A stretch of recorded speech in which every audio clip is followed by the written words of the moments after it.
Good afternoon and welcome to the Sunset Safari. My name is Brent Smith. That is an African elephant, and I have Dave on camera with me today. Scott, Steph, and Djuma out on bushwalk, and we are going to try find these lions that completely befuddled me this morning. But as you can see, there's quite a few different breeding herds. Those have been watching the Djuma cam moving around. So that makes tracking lions a little bit more tricky, having to duck and dive between the ellies.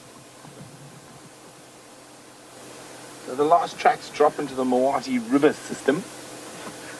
And I can't seem to find any coming out, which leads me to believe, are they possibly not still in the Mawati River system?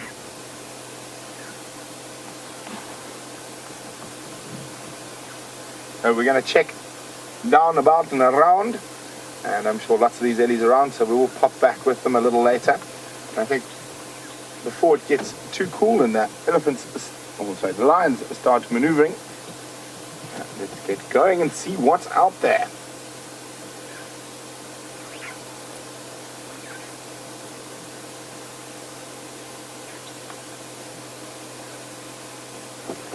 Okay, great way to start. A nice eddy.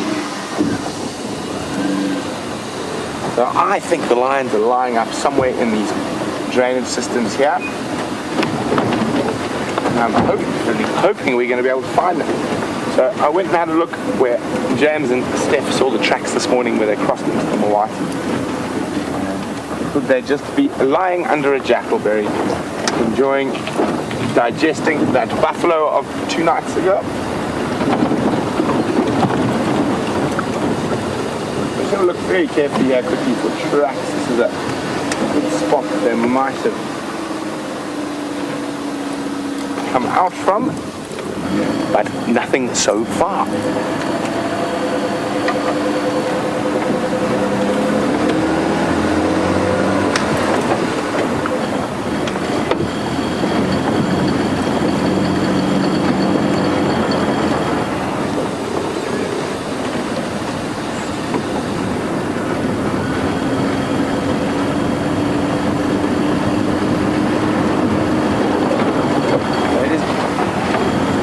Scotty's definitely going to be out tracking. Hopefully we do manage to find one of the big cats today. It does feel like I've had a little bit of a leopard drop, so I'm hoping to rectify that.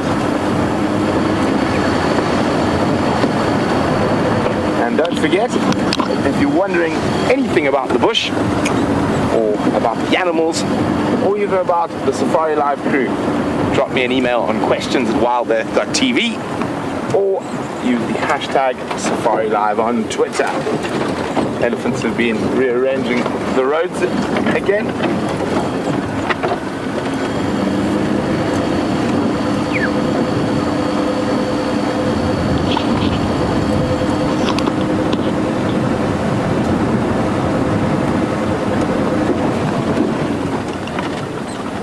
We're not a lion track in sight, so I think I'm going to duck down towards the Mawati River.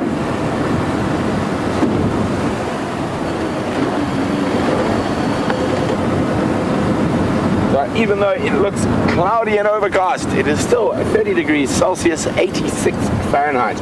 But it is quite nice to have a little respite from the sun.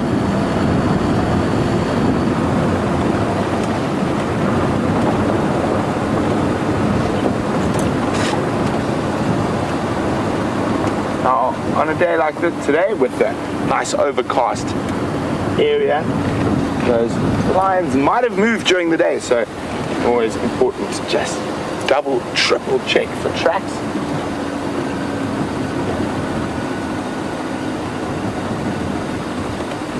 We covered this area quite extensively on the sunrise safari. You never know.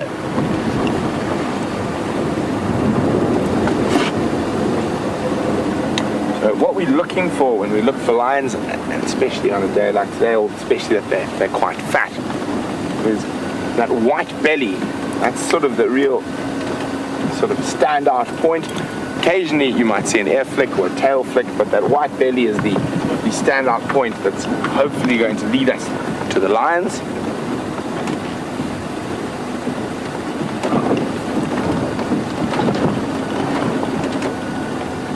So while we continue to check, let's go see how Scotty's getting on foot.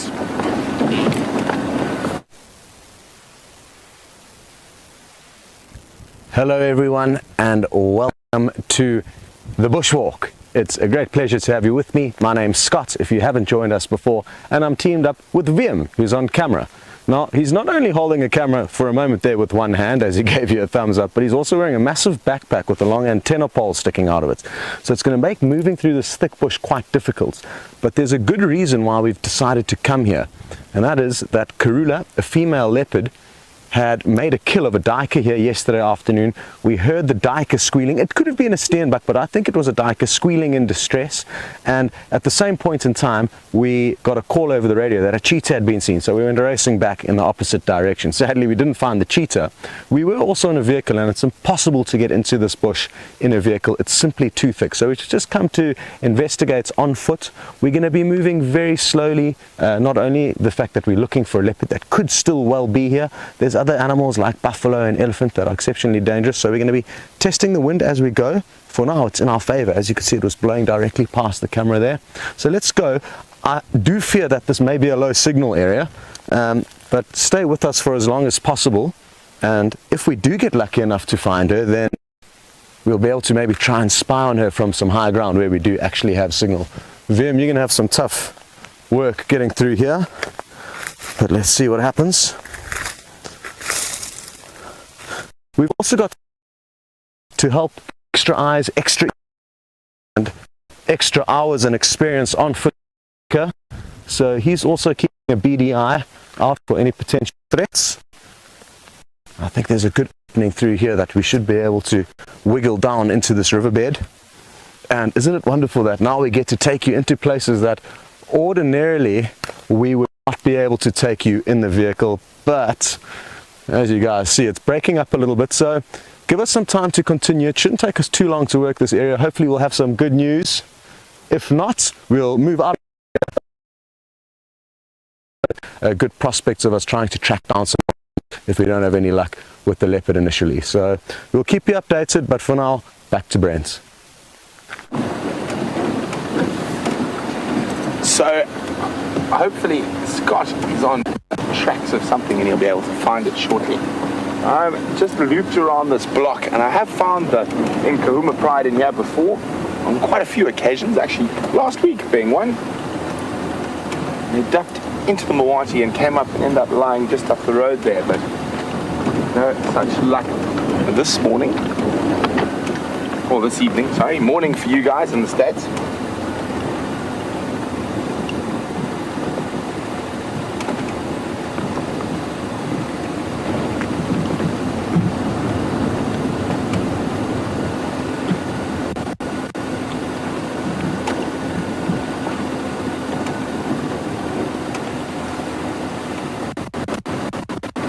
So during the day on the Djuma camp, an elephant with very strange, incredibly long toenails popped out. And James Taylor has managed to grab a screenshot of it and he shared it. And we were actually looking at it, Nikki and Scott happened to be in final control when that elephant arrived. And we were actually chatting about it over lunch. And I'm not sure why. I don't know, maybe if it doesn't utilize those back toenails as much, doesn't seem to kick them, or maybe there is a bit of a defect, a birth defect, or even a defect from an injury, but unlikely to be an injury if it's on both feet.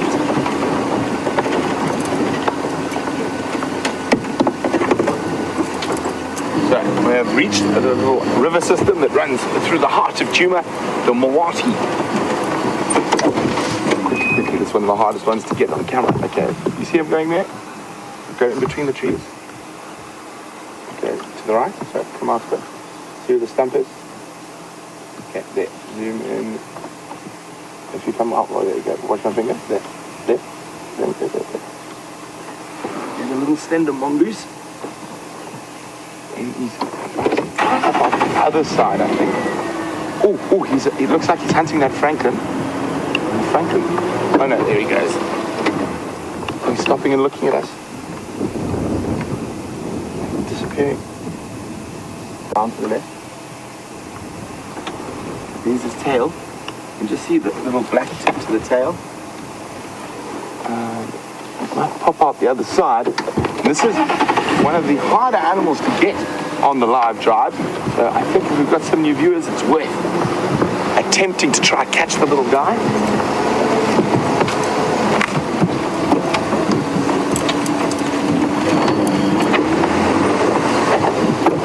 Yep.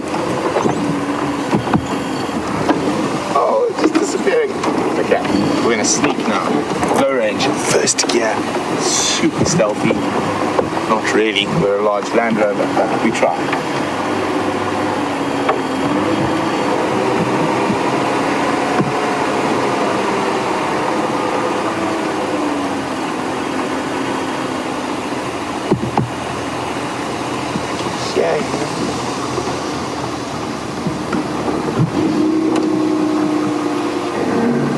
Disappeared under this fallen leadwood there.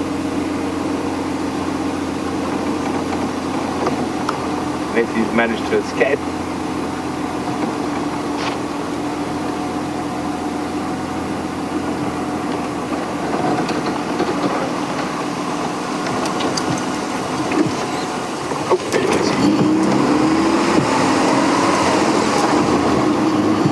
So quick. It's just popping through around the bush.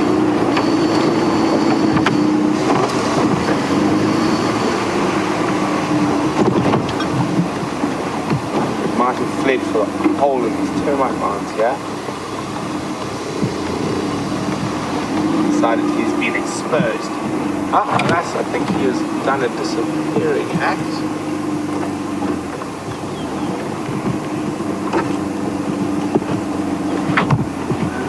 He's done a disappearing act.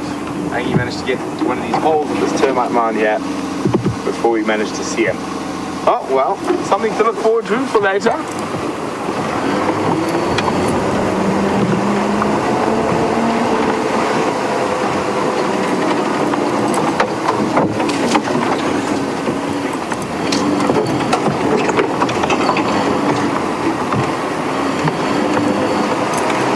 Okay, so back to what I was doing.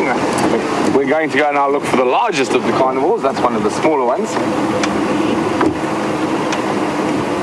And I'm just going to have a quick look in the Mwati River Basin to see if those lions are possibly chilling in the sand down here. Of course, we can't go too far due to some fallen trees. But we're having a look.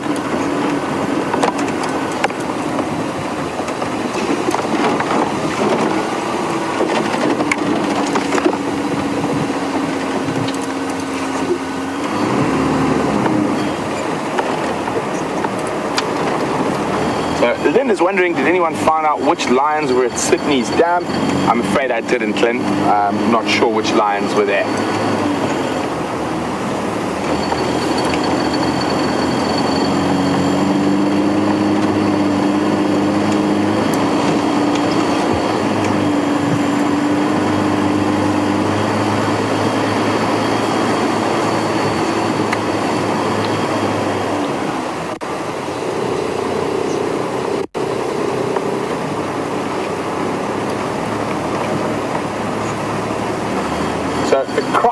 In Florida says last night they viewed a cat-like animal with long tufts to the ears. Now I can only think of one animal that comes to mind immediately that has long tufted ears and is cat-like, and that is a caracal. Which camera was it? Craft Book, let us know. That will also help us in figuring out what it is. But if it was a caracal, let me find it.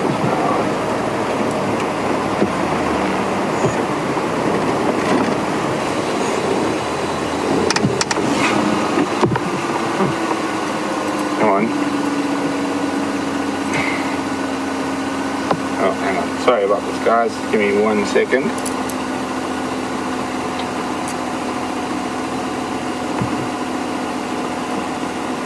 There we go. Was it like that? That bottom picture there? That is a caracal. And that is the only bird, sorry, I just saw a bird fly off there. The only cat that has those long tufted ears like a lynx. Probably about this tall. Have a look out. So probably standing about that high off the ground. Very stocky, very squat, well built.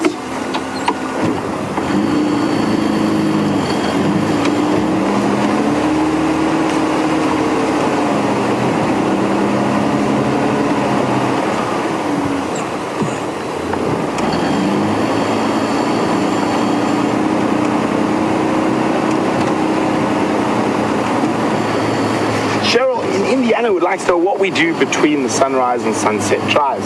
Well, Cheryl, that's a secret, super secret spy business. Can't be telling you any of that. I'm only joking, Cheryl. We'll catch up on our admin, and unfortunately, we do have such a terrible thing as admin, emails and whatnot. Sometimes a snooze, sometimes read a bit, have a swim.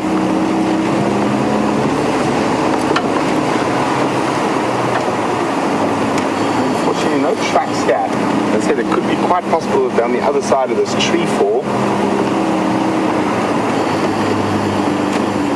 I'm going to have to go around again and keep looking.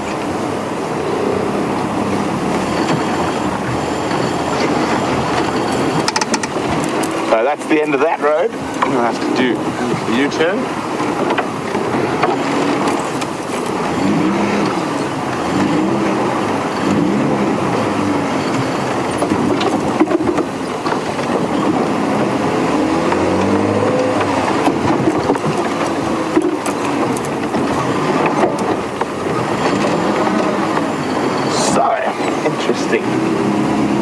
So what we're doing now is we're eliminating areas that the lines aren't. So by moving constantly around this block, we've checked now, we've now eliminated the whole northern and some of the southern sections and the east as well. Now the lines haven't come out. So that only leaves west, and if they haven't come out of the west, then they're still in there. And I might take a little walk into the drainage line a little bit later.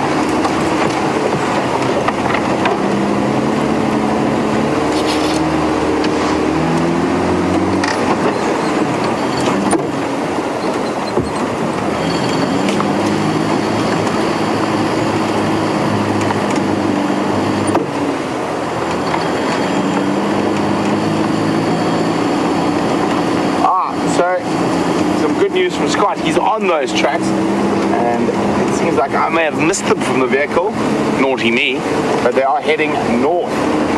So we'll go have a round there. So we're going to change our plans slightly and head towards Hyena Road.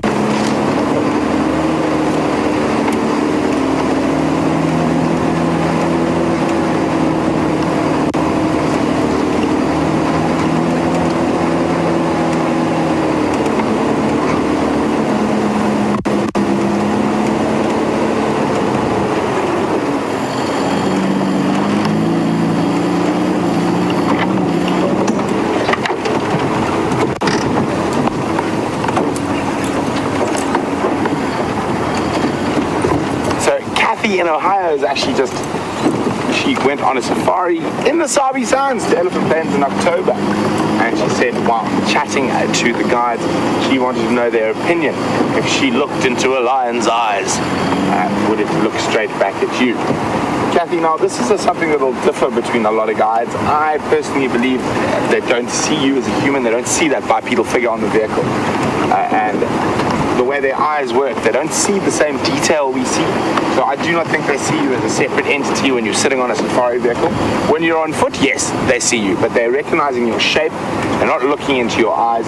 So I would tend to agree with them that I don't think they see individuals on the vehicle. They will pick up movement, little bits of movement and stuff like that, and it often feels. And especially with the big cats, they give you that 1,000-yard stare that seems to go straight to your soul. But I don't personally believe they're seeing you as individuals. Some other people might disagree, but I think it's pretty safe to say that they don't.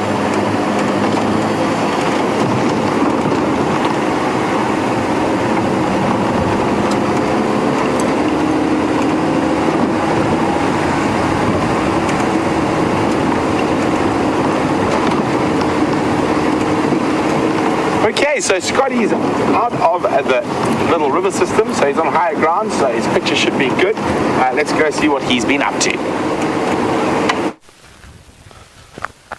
So we are currently just up on the eastern bank of that riverbed that you saw us heading down into. And as Brent says, good news, we found tracks of the Nkahuma Pride, but sadly they are heading north directly to our northern boundary. We're not too far away, but anything could have happened from the last tracks that Vim and myself saw, and we know where the lions have ended up. Maybe they've made a buffalo kill just around the corner. Anything is possible. The good news on top of everything is that Steph is just down on the riverbed walking adjacent to us. He can stay on the trail because he doesn't need signal, and we're in close enough comms that we can just keep whistling to one another. And then he gives me a call back. Sadly, you won't be able to hear that, but that's how we communicate whilst walking through the bush, and quite often with trackers and guides. While they go out tracking, you don't stay together, you kind of split up and find common area, crisscrossing, that way more effectively staying on the trail of animals. So we are simulating that right now. We are on a wonderful game path at the moment. VM said there's not enough traffic or signs of traffic of the animals we're looking for, i.e. the lions and the leopard. But there has been quite a lot of elephant sign. This isn't fresh, but it does go to show that elephants have walked along this pathway. This is some of their dung that's interestingly been ruffled up by a number of different animals, mainly insects. Initially dung beetles will rummage through elephant dung, as will francolins and other birds. As you can see, the elephants have got a poor digestive system. I mean, there's chunks of bark here, hardly even digested, and that's why it's so important that there are all these other animals in the ecosystem, not only the big ones that cause all of this waste, but the smaller animals that break it down and recycle it back into the ecosystem. Very nice earthy smell, nothing poopy. Obviously a fresh elephant dropping, I wouldn't suggest doing the same thing, but this has got a wonderful smell, almost kind of like that of walking into a thatch house. I'm not sure if any of you live in areas with thatch housing or grass roofing, but I always love the smell of that. Just gonna open up the way here for VM and his antenna.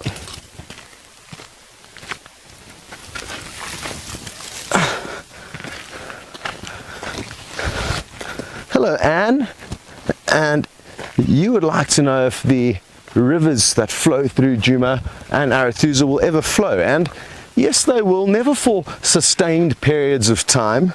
They kind of just fill up when there's been heavy rainfall. But because we are in a drought, that's the reason why we're never seeing them flowing. We're not getting nearly as much rain as we normally get, so I guess that's that. But on top of that, we do need to remember that around the world, in many wilderness areas, sadly the wilderness area is affected and impacted by the surrounding populations. Farms, dams that are built by humans, therefore intercepting water that may originally flow into a wilderness area. So even though the area may be completely pristine, as it was hundreds and thousands of years ago, the surrounding areas sadly are having huge impacts on those little pockets of pristine wilderness. I've spotted something quite interesting here that I'd like to show you.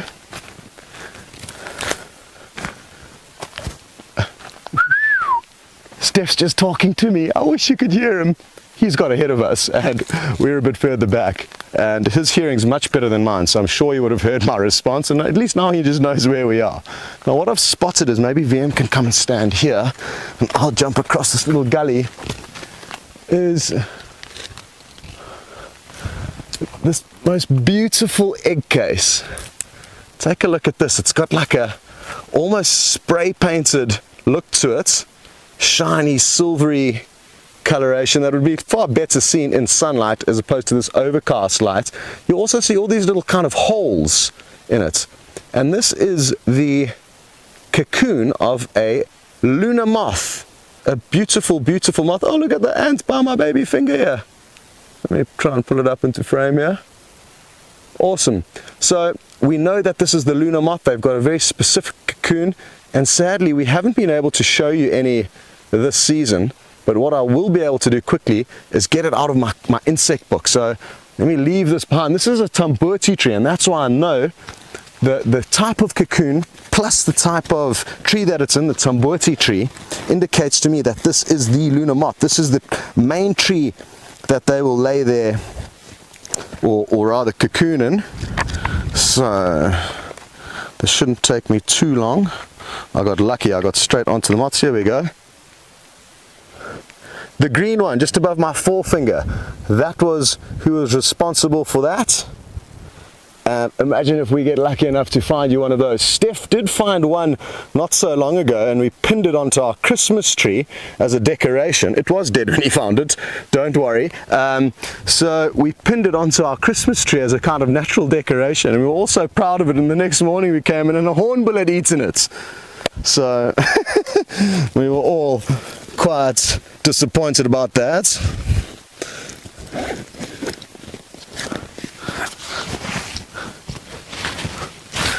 Hey Lucy Baker, it's so wonderful to have you on these live bushwalks, and always nice to know that there's a new viewer along with us.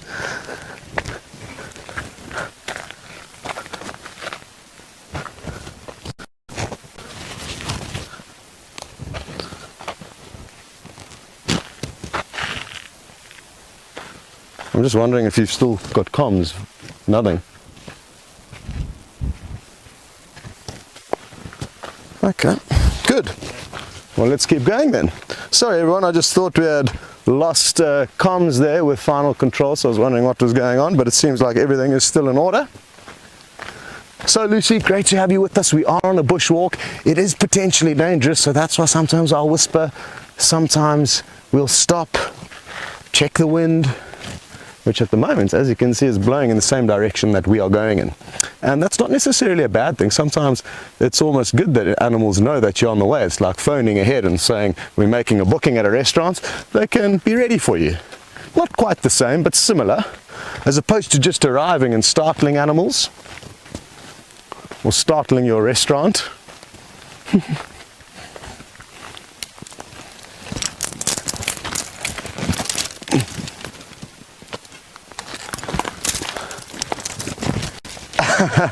And Tour Pro, you've just mentioned that if you started carrying a ash bag or ash sock around wherever you lived, the only people that would know and appreciate what it is the Safari Live crew. And you're probably right, especially if you do live abroad. I'm just going to chat with Steph quickly.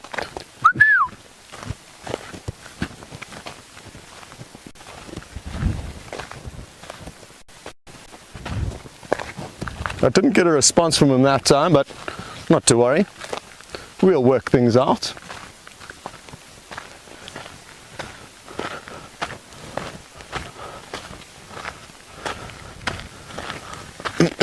Okay, we're gonna continue on now, try and catch up with Steph, find out if he is still on the trail of the Inkahuma lioness. There should be 5 of them if they are still together, and we'll give you an update shortly.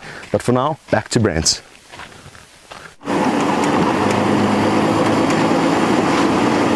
So we just decided to do a quick swing past Buffels Hook waterhole, what's left of it, just to double check that the lions didn't sneak off in this direction. We'll now head up onto the northern boundary and see if we get any luck there.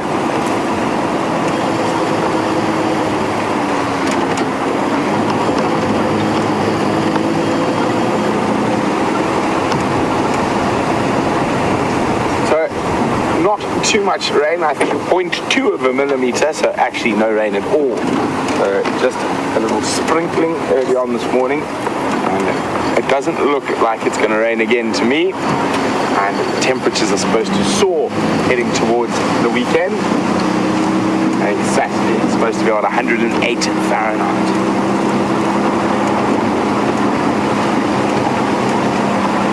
So we'll enjoy a little bit of clouds while we have them.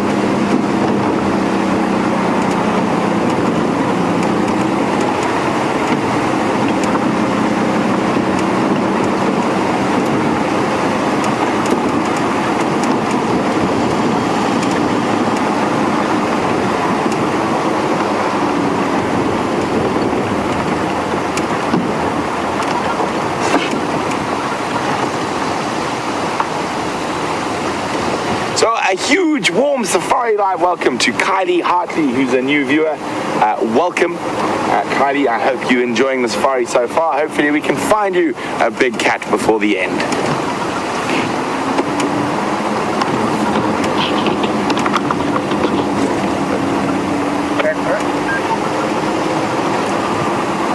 Sorry, Kylie, I misheard there. And Kylie was also wondering how do you read the chats or whatnot. Kylie, what happens is that you guys will tweet or email through to our directors and final control. Sorry, I just got to be on the radio for a second. Standing by. What's going on, an update? Nkonzo and Kormas go into that drainage line between Gari cut line, heading towards Buffalo's cut line and checking the boundary now. Thanks, man. I'm checking Aina Road now. Copy, thanks, Abel. Sorry, Kylie. Got to speak to the other safari guides out there.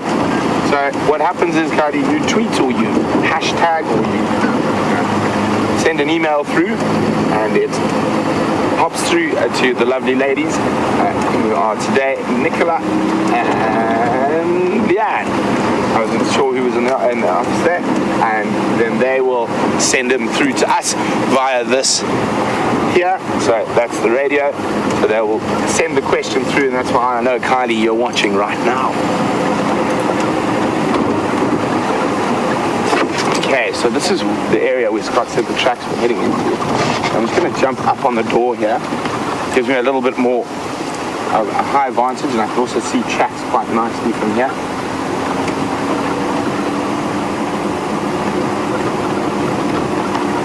There's a possibility they could have cut east into the bush.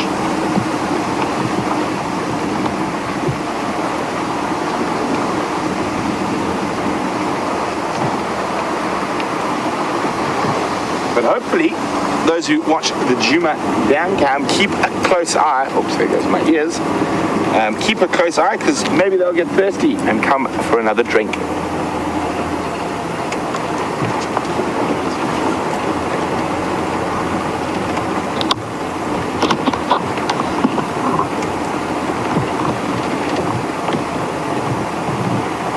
Tim in Arkansas was wondering, how deep is the water table?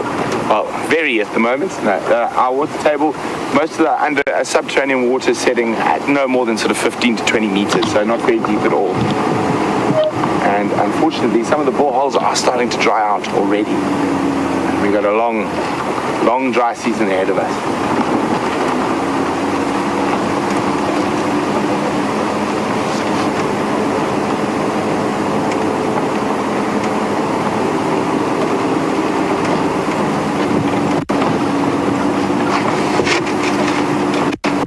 Most likely to cross if they have.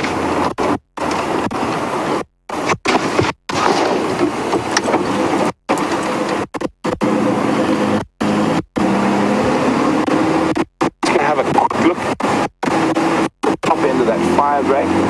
See if we can see down into the river system there.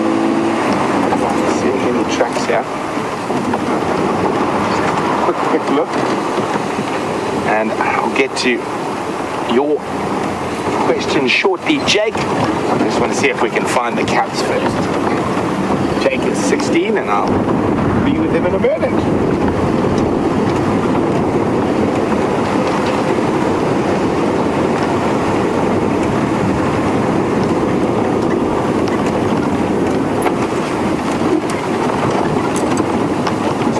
There might be a little bit of signal breakup as we go through this very steep dip. Bear with us, please. It does happen.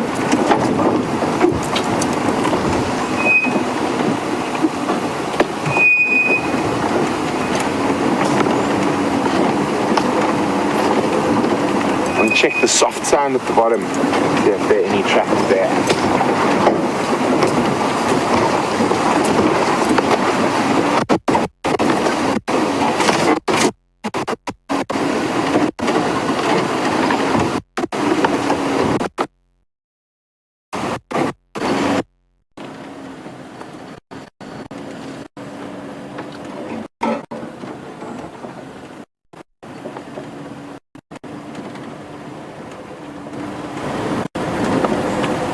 Scott's on foot around here as well. Trying to find these cats for us. But if they are in this myriad of drainage systems, we're not going to be able to get a vehicle into most places in there.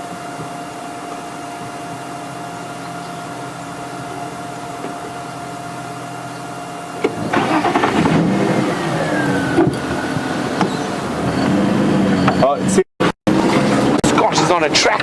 Let's go have a look at which one. Well, there are some elephants making a serious commotion just behind us there, but again, sadly you won't be able to hear it. But BM and I are both looking at one another with wide eyes going, what's going on there with the ellies? So we'll keep them in mind. But we just want to quickly show you something. Not easy to see, you can just see a scuffle of sand, but if I try and show you, there's 1, 2, 3 lobes, the back pad. So I'm also just making it a bit crisper and fresher for you, as well as 1, 2, 3, 4 toes. And these are the line that Steph has been following. They've come out of the riverbed, and through our whistle comms we managed to get back in contact with one another and find one another here. So that's the good news. We're out of the riverbed and these lines are heading in a kind of north and easterly direction. Now what's interesting with these tracks is that Steph says they've been moving north in the riverbed for as long as we've been following them, which is probably about a mile, 3/4 of a mile up to this point. And then all of a sudden they veered off 90 degrees almost in an easterly direction. Now this tells you one thing, that they've probably heard something, smelt something, and are interested in going to try and catch it. So let's hope they've got lucky and that we're going to find them on a kill just around the next corner. Another little interesting artifact VM spotted in the bushes not too far from here is the skull of an animal. Now the horns will have grown out from here. We're not too sure what kind of animal this is, possibly a kudu, possibly a waterbuck, but what's interesting is this. Look at the nasal cavities here. And usually there'll be very thin fins, I'm told, of kind of bone that will, create more of a barrier between the external part of the brain and the internal part of the brain, which is here. This is the brain cavity, the thinking chamber. And you can even see ever so slightly over here where the jaw bones will hinge, but it's not easy at all to see, so the jaw bones would have hinged onto these 2 little points underneath here. So the skull of an unfortunate herbivore, but we're going to continue now and maybe find you a fresher skull with the Inkulhuma lioness. Let's go.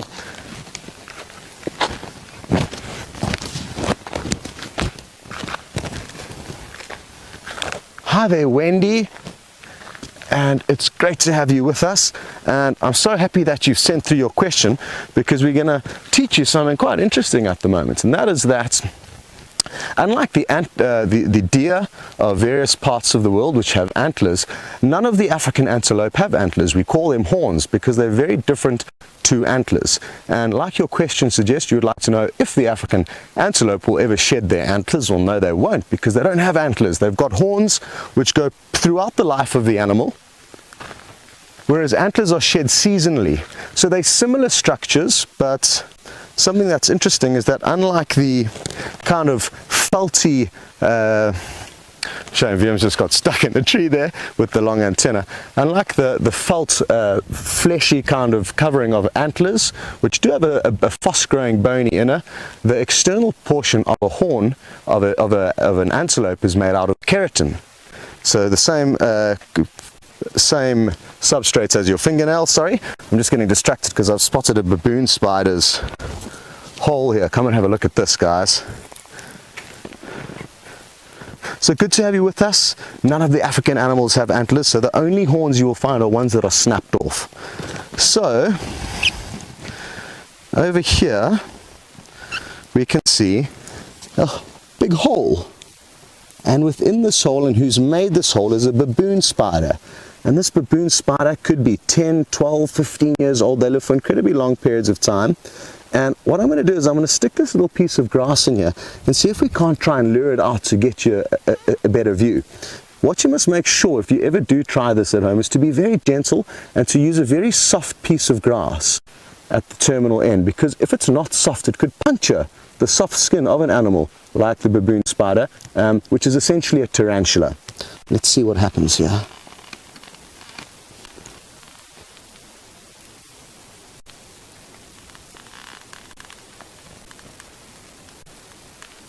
kind of like fishing, I guess.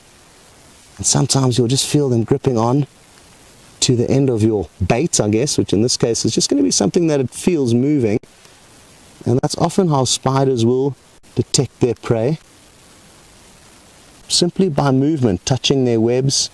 There's a very thin film of webbing that lines the kind of extremities of this tunnel. But I think this baboon spider's hole is too deep for my little piece of grass.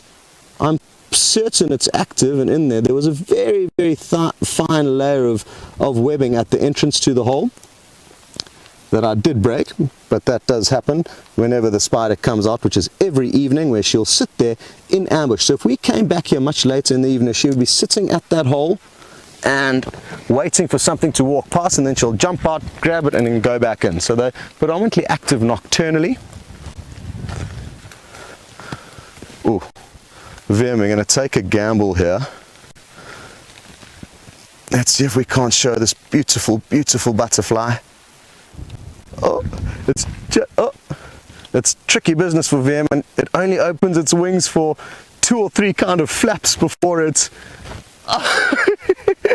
before it closes them again. So I think we may be on a bit of a lost mission there, but we tried. That was called a yellow pansy.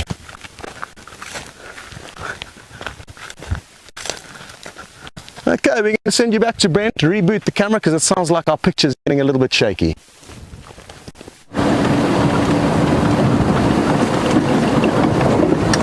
So, according to Scotty, who's just in the bush down there, the tracks have veered east towards the Buffalo's Hook Walk, or the remnants of. Maybe they just haven't got that far yet.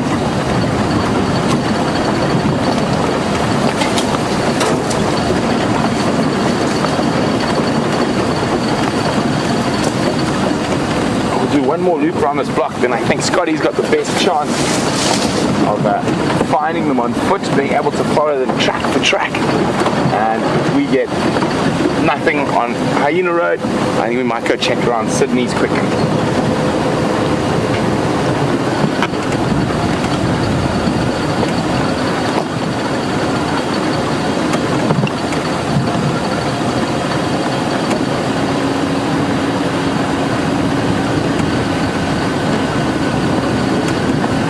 Jake, I haven't forgotten about you. Jake is 16. He wants to know, what do you guys do when it's so super hot?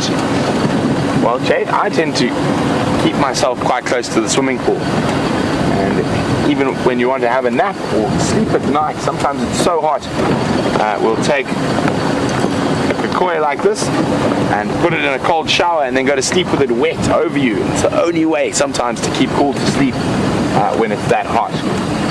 But you get used to the heat like anything. I just can't get used to the cold.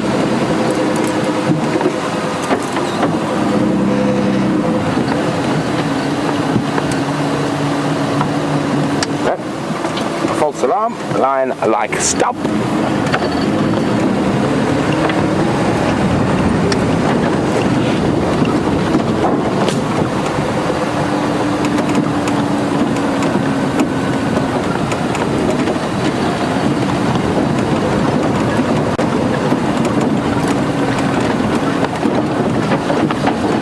Ashley in North Carolina is wondering, what do the animals do during the dry season?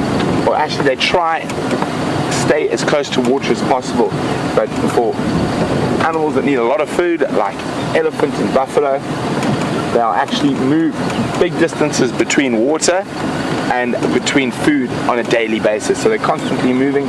Sometimes lions will actually just almost set up shop at some of the pans and catch everything that comes their way.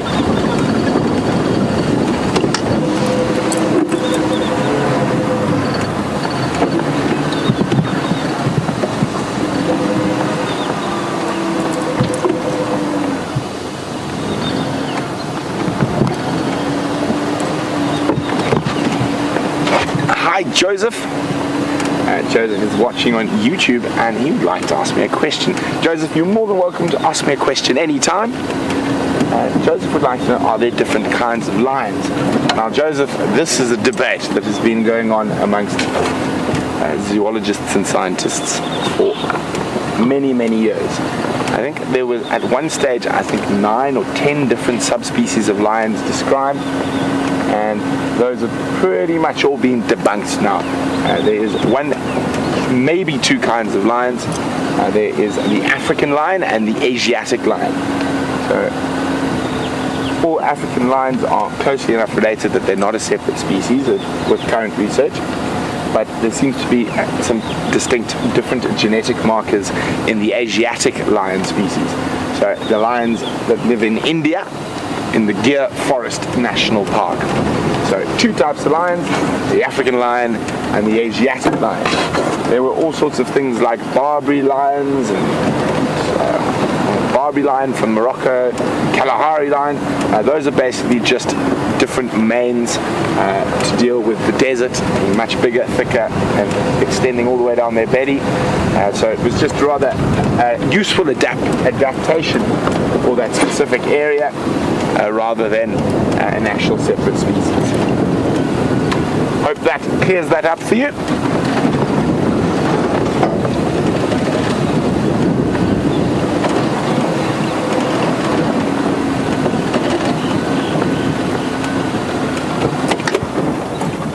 I heard a Franklin alarm call there, so pop forward a little bit. So Scotty can actually hear me talking and he's on the track, so we're in the right area.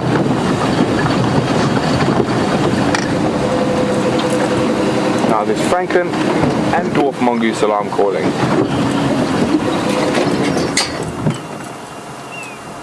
Now when it's the small stuff alarming, you always check the trees first.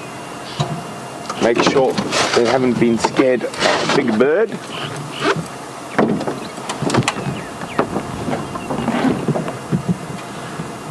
Label, I can't see anything just yet. Could also be one of those little mongooses we were trying to find earlier. Let's just turn that loud thing down. It sounds like that Franklin's just a little bit off to the right there.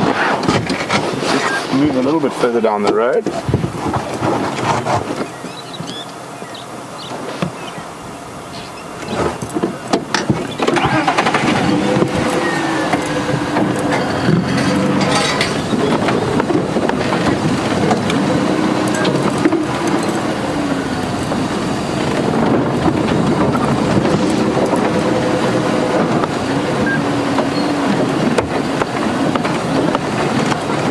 Virginia Miller is wondering, how do we keep all the animals out of the swimming pool and out of camp? Well, the camps are fenced. Occasionally we do have an interloper, normally of the reptile kind, but we did have the hippo try climb in the pool not so long ago, and I had to chase them off. I just used some stern language and a stiff finger to keep them out of the pool.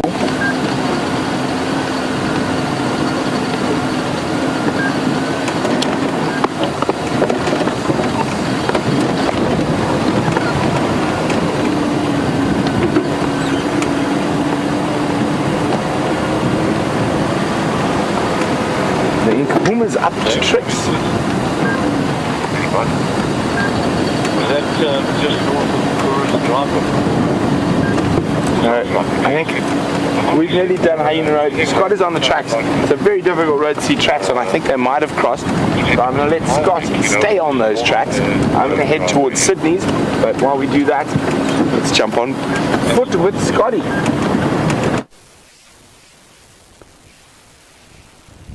Hello everyone, and as you can see, I'm on this vantage point, a big termite mound, hoping that we can scan a little bit further through this bush. Thankfully it's not very thick here, so we can see quite far.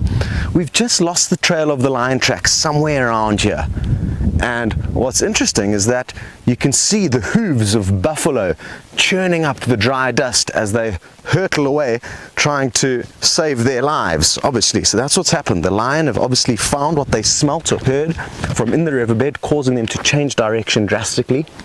And we followed those tracks, and now we've got to the area where we've seen the buffalo running. The buffalo did come running in this direction from a little bit behind us, and one would naturally assume that the lion took chase after the buffalo. So we've got Steph also checking around carefully to see if there's any sign of where the buffalo has gone.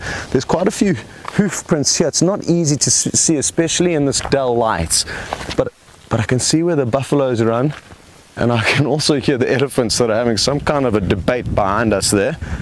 We don't want to get caught in the middle of that. Something, especially for the newer viewers, which is important to understand, is that it can be incredibly difficult to follow every single track while tracking, and the best weather for tracking is not overcast weather like we're experiencing now. And you may have noticed I was using my flashlight earlier, and that was to try and simulate the sun from a low angle, casting shadows on the side of the track, making it far easier to see. I found something here which looks like it could be the excavation of a honey badger or a mongoose.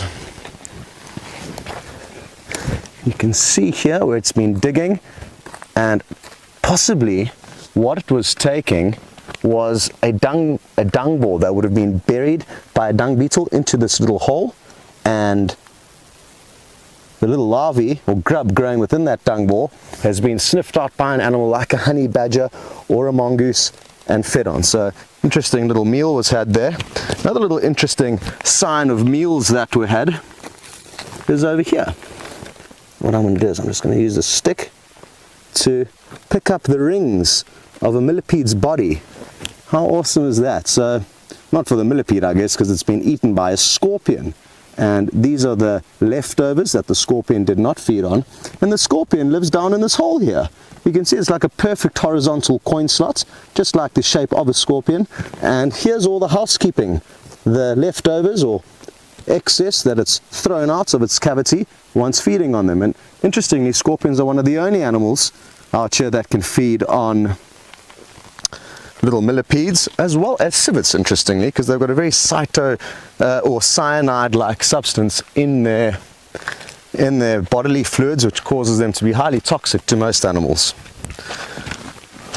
So we've just got a question through concerning the health and safety, and that's from Key Eye in Arkansas. And the safety on the walk, if Steph is our cover, is Steph being out of sight safe? And yes and no. We know what we're doing out here. The rifle is an absolute last resort that Steph does carry, and it is just an extra set of eyes and ears. And to be honest, I feel very comfortable, just myself and VM as we are. So we're just taking extra measures of caution, and we are keeping very close to one another in whistling contact. Of course, something could go wrong, but then again, something could go wrong when you're driving to work in the morning, when you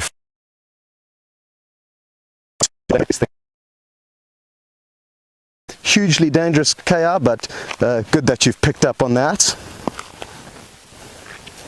Still just trying to follow these buffaloes' hoof prints, hoping that the lions are still going to be chasing them, but I just can't find any clear sign here. The ground is quite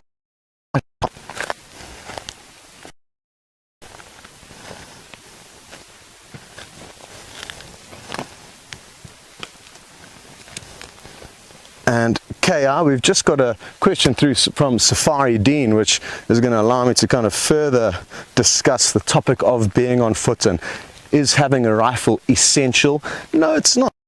Or to have a rifle. It is mainly for the safety of the cameraman and of course ourselves if something was to go wrong, and it all depends on the individual, their level of confidence in the wilderness, their willingness to shoot an animal if in fact it does charge and it does get to a life threat.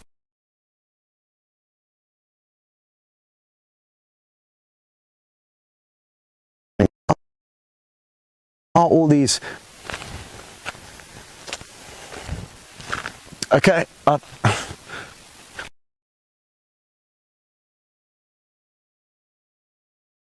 Let's see if we can't climb up onto this termite mound and carry on chatting. Let's go on a signal hunt.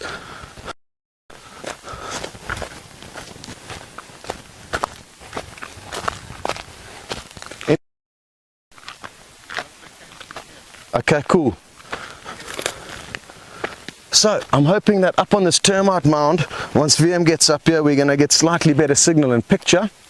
Steph's just ahead of us, and like I was saying, Safari, I'm not sure how much you copied about what I said earlier, but essentially, yes, we make sure that the rifle's here because of the cameramen, for everyone's safety really, but it's not essential that people carry rifles. It's more obligatory when if something were to happen and your guide didn't have a rifle with paying guests. That would be something. And laws, what kind of guidelines when walking with guests: 4 people, 1 rifle, but you'll find many camps in Africa put 10 people behind 1 rifle. So, you know, it all depends on the individual camp, the individual area in Africa you are, and who your guide is. So I hope that answers your question. We are all comfortable though with our knowledge and experience on foot, and like I said, the chances from something going wrong in a big city, regardless of where you live in the world or what you're doing, accidents happen, things go wrong, and that's something that I know every day and willingly accept.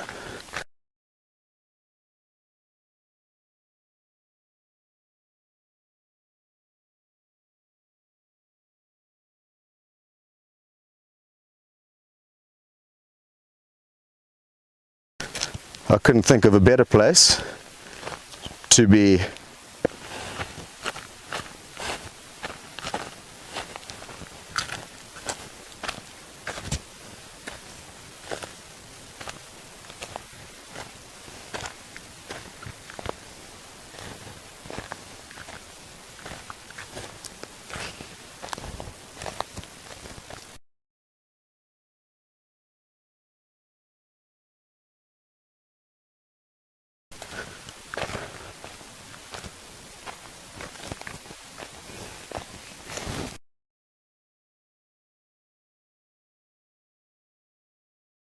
One, you're like. Welcome back, guys. So I'm having a bit of problems with my earpiece here. I can't seem to hear, but at least I do know I'm live. And let me just try something here quickly.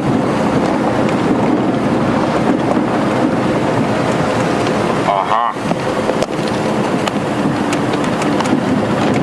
Hey, there we go. All fixed. All fixed. And we're back. Sorry about that. Seems like Scotty's got some gremlins. And while he checks where those lions might have disappeared to, I think let's go have a look at Sydney's waterhole. Maybe the mystery lions will appear.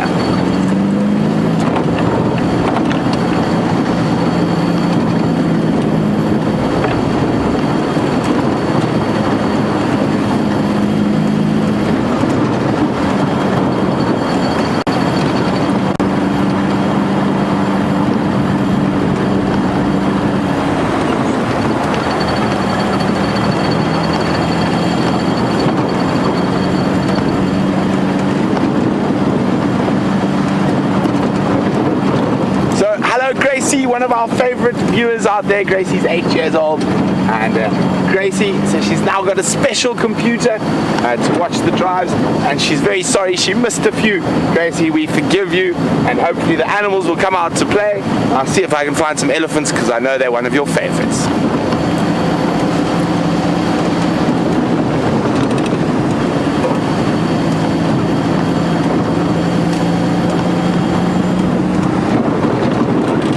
We're heading west now, down the northern boundary. And Gracie, hopefully there's some elephants at Sydney's waterhole.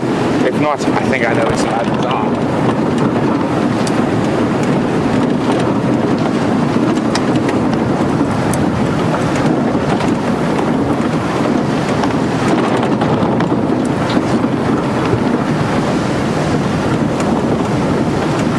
Stephen says all the lions are experts at hiding from the Safari Live trackers today.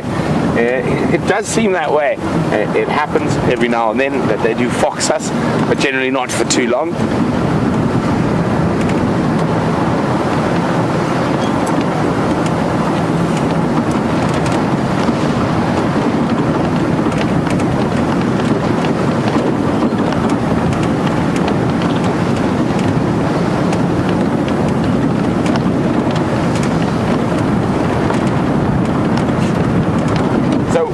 chatting about how many lion species there are, and Joanne in Michigan, who's been watching the live drive since 2009.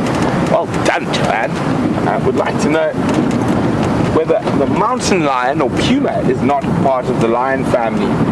It is not. It is a panthera, so it is one of the big cats with the flexible hyoid apparatus that enables them to make loud noises.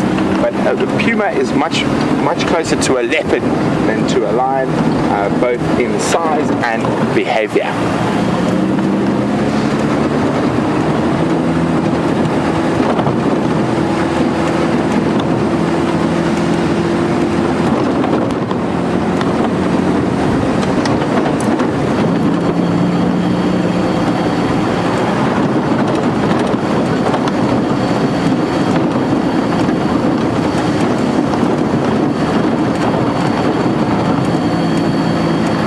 Some zebra in the road.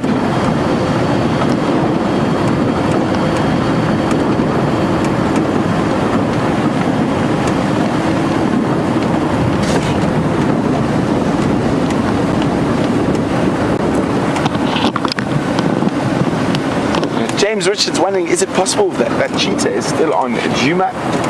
It is very possible. We haven't found any tracks of it leaving the property yet, but the last tracks we're heading northeast, so to this area.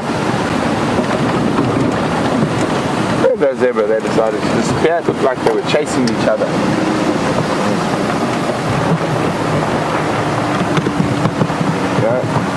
Hello zebras. Looks like two young stallions that have been ousted from the herd.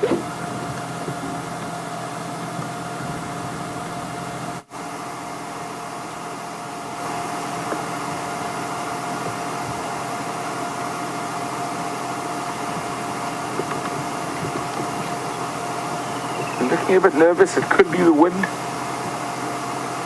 dampening their hearing a little bit.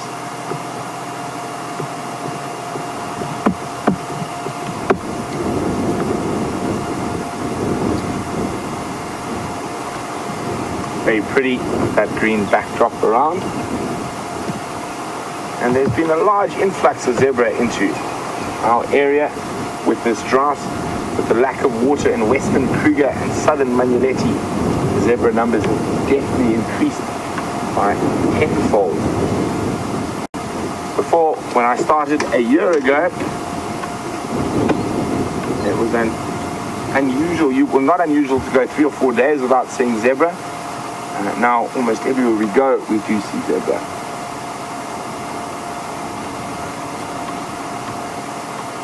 And let's leave the little boys to meander off. Jog, jog, jog. And we're going to do the same. Continue meandering towards Sydney's waterhole.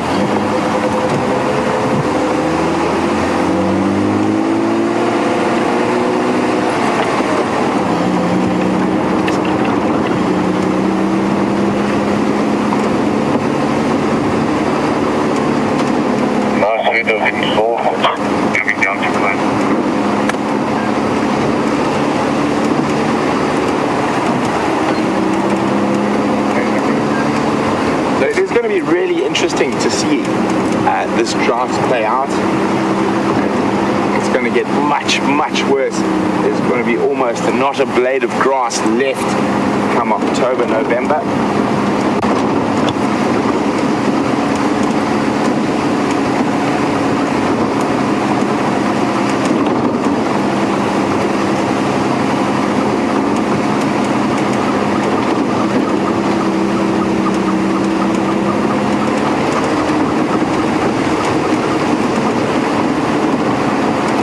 Up to the ridge that approaches Sydney's waterhole. So what we're going to do when we get up there, we're going to switch off the vehicle and just idle down, slide down the hill.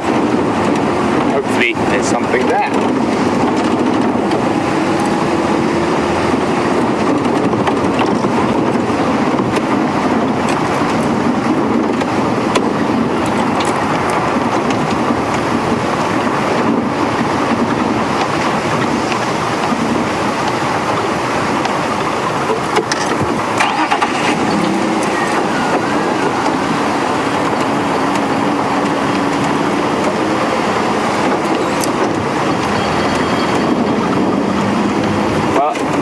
Tammy in Indiana, thank you very much. Tammy in Indiana says she just loves the safaris.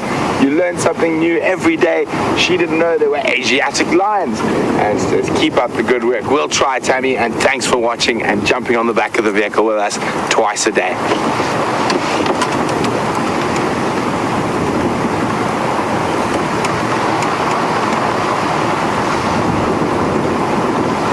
Okay, so slowly sliding down towards Sydney's Dam. Some elephant tracks don't look too fresh though, they've been driven over.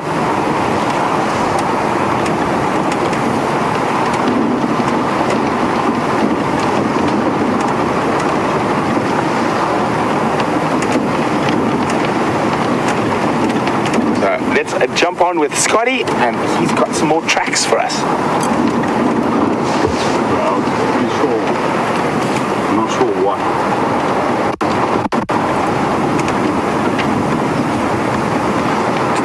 Don't start talking till you hear from them, otherwise you get caught.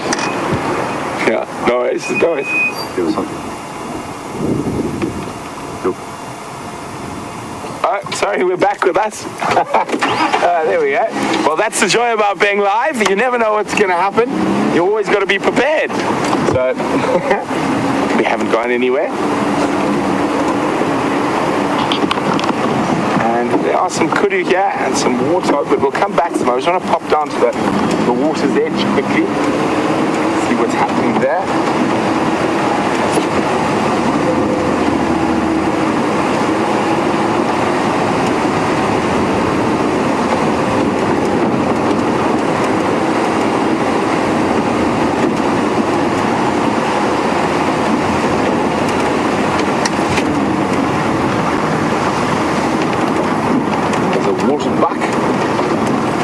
At the water, apart from a water buck.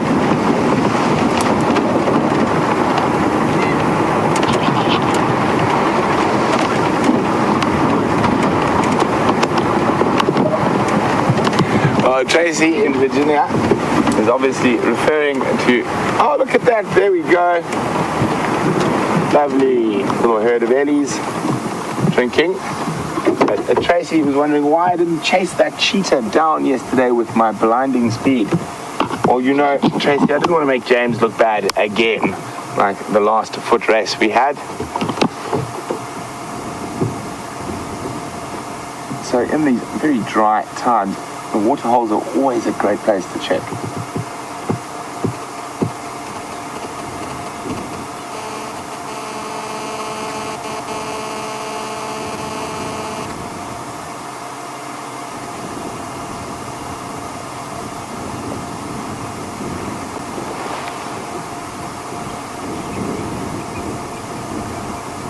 So they do look a little bit not as rushed in this cool weather as they have been looking when they charge in on a hot evening.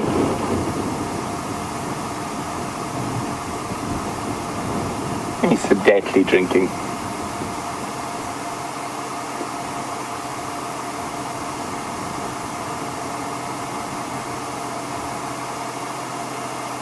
So you can see the young bull closest to us, slightly ostracized from the herd, getting to that age where he's full of trouble.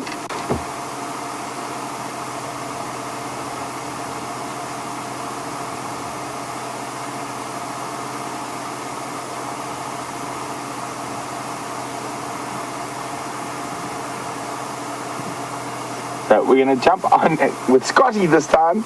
Hopefully he's there and he's got some tracks to show you.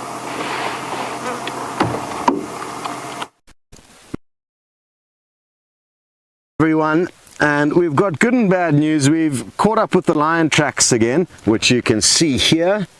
4 toes again, the back pad at the back, but sadly they are crossing straight over our northern boundary. What I am going to do is, though, I'm going to use this opportunity to show you how a flashlight can help with tracking and how it kind of simulates the tracking in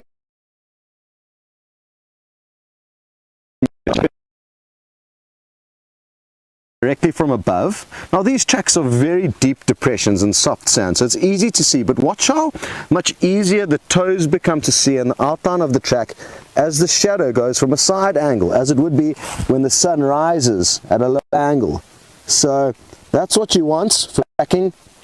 Very low angled sun, late morning, or sorry, early morning or late evening, as opposed to the middle of the day like that, when if these depressions weren't very deep, you'd be seeing nothing, or at overcast weather like we're experiencing now. What's interesting is that you can also tell whether this is a left or right footprint. Now when I try and put my left hand into the track, my fingers don't kind of match up, whereas I put my right hand in, boink, perfect. So this is the right paw of a lion. You can also tell back from front foot. I wish we had more tracks that are easier to see here, but sadly we don't. But basically the front foot is the larger foot of all four-legged animals. Back feet, the smaller ones. The bulk of most four-legged animals is in the front, therefore they need the biggest surface area of their foot up there. Good stuff. We are going to send you back to Brent now. We're going to continue off. I'm not sure where we're going to go from here. We find a place to explore, maybe to the vehicle, and keep you updated along the way.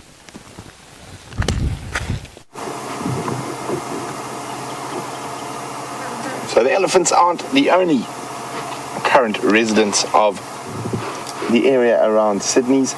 And some little waterbuck bulls.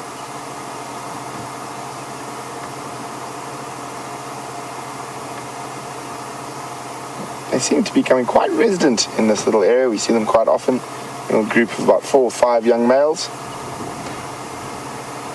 Little teenage bachelor group.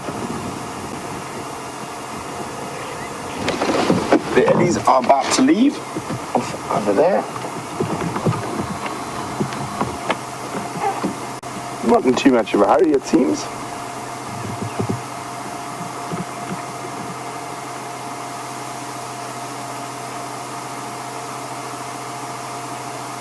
Oh, there's a flock of birds flying in. Look at the doves.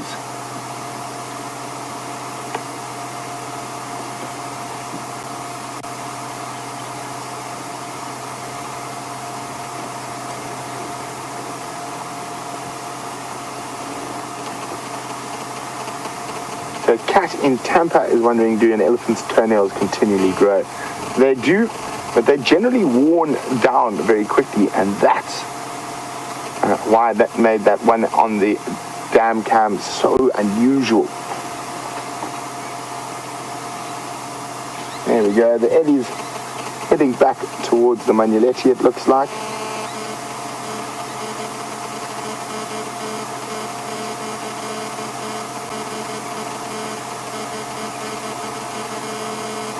Sedately moving off, and I think David and I shall do the same.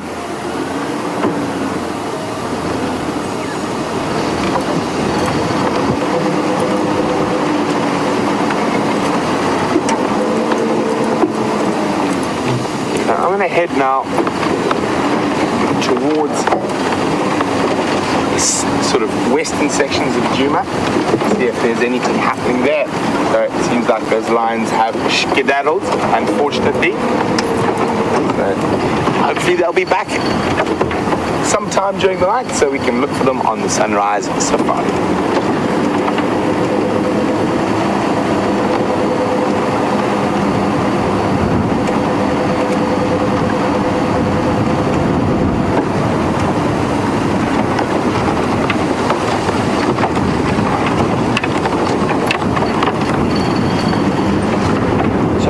Washington is wondering why we weren't going to Sydney's waterhole as much before, because there was lots of other water around really. Now there's very little water around, so because it's a drought, it's always good to check on the water holes for both predator and prey species.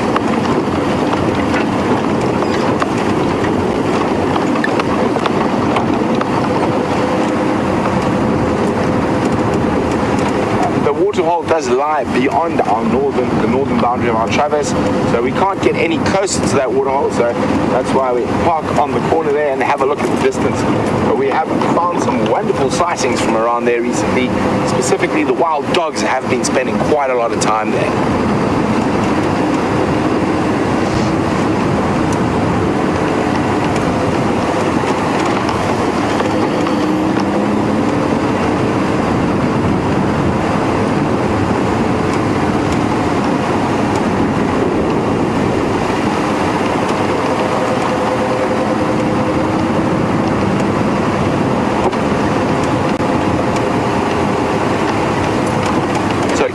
In Long Island is wondering, are we expecting any rain anytime soon? Unfortunately not, Kathy. I think these clouds are full of fallacies and lying, and I don't think we're going to get too much rain too soon.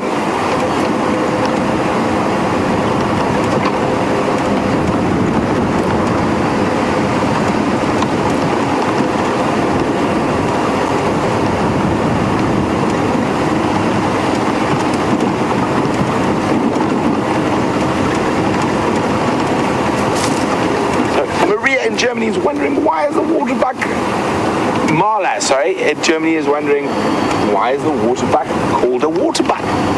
Well, is it because of their habitat, or is it because they drink a lot of water? Well, Marla, it's because of a defensive mechanism they use when water's available.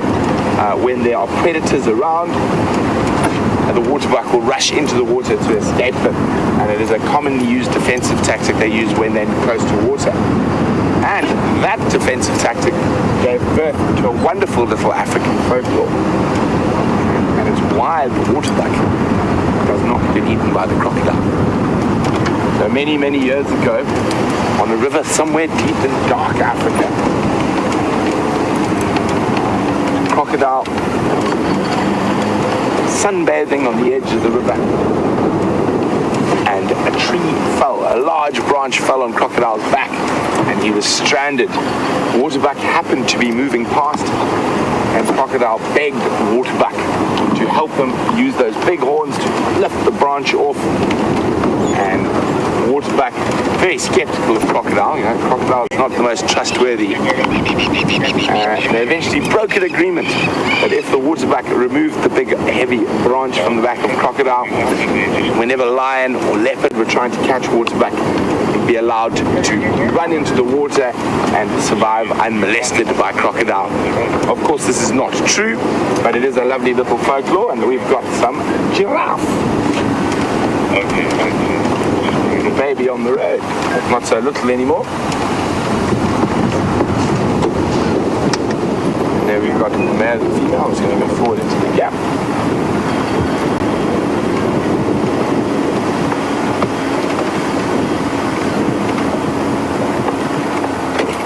It looks like this male has some amorous intentions. I don't think he's going to get anywhere because of the age of the baby, though.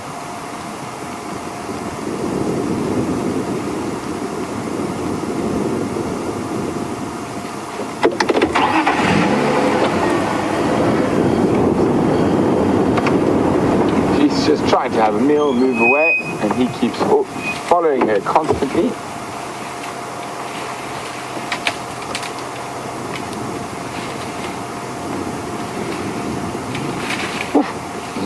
Not impressed. Oh, maybe she is. Got a bit of giraffe flirting going on there.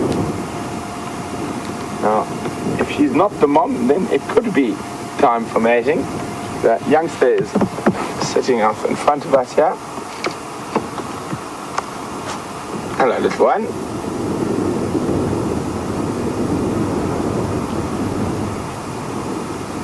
Eating on a buffalo thorn. Oh, here comes the big daddy.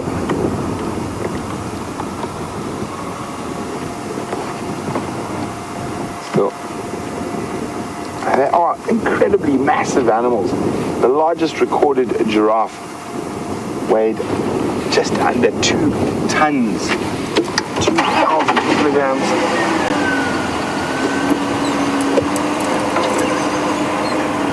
while we get into a spot to have another view at these giraffes, let's jump across to Scotty.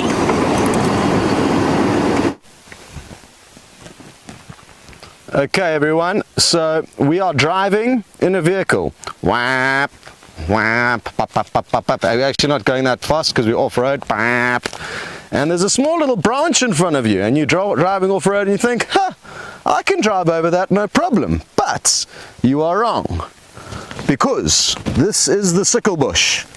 And this bush has got these spines that are incredibly hard.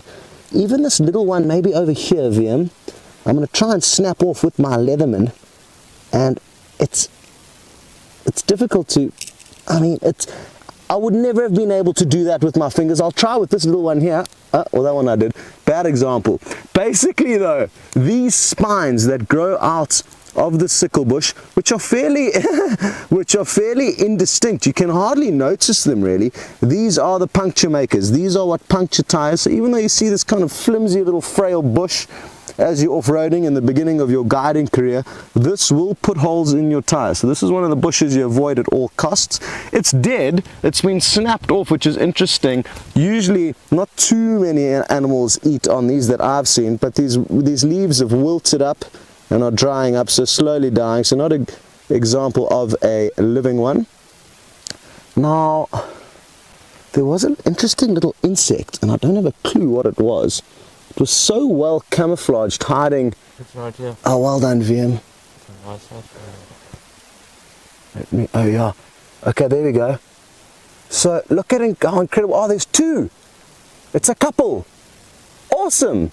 Now, if anyone has any idea what these creatures are, please let me know. I don't know if it's a kind of twig wilting beetle. I can see quite a long proboscis sticking out kind of along the underside of their abdomen, but how's that for incredible camouflage? And the great thing about stopping and looking at the smaller things just for a moment is you find so much life around you that ordinarily can be easily overlooked. I've also noticed something here now, which is a home. It's a kind of a nest cavity or an egg casing where all these leaves have been bundled up together. It may be difficult for you to see, but that's a little home in there. So it's important whenever on a bushwalk or anywhere really, in any wilderness area, sometimes just to sit down on the ground in a random area and really to start taking a closer look around you. You can find some really interesting nature, and possibly for a lot of you who don't have big game in the areas where you live or the countries that you live in, there's still so many small interesting animals that are, like I say, so easy to overlook. And I'm sure if we spent much longer here, we'd probably find some more animals to take a closer look at. So if you are feeling like you need a wilderness experience, maybe go sit in the bottom of your garden under some leaves and see what you can find over there. Good stuff. We're going to continue forth on our adventure, and we're going to send you back to the vehicle with Mr. Brent.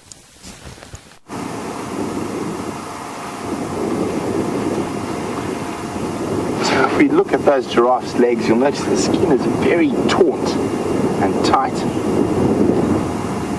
And giraffes' legs in particular were studied intensively by scientists while they were developing space suits and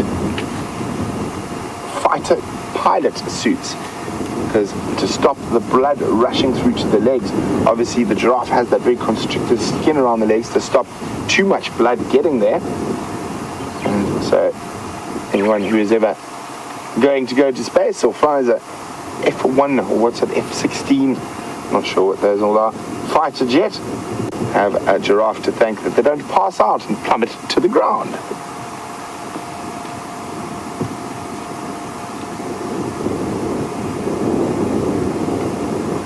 As the male continue his amorous intentions,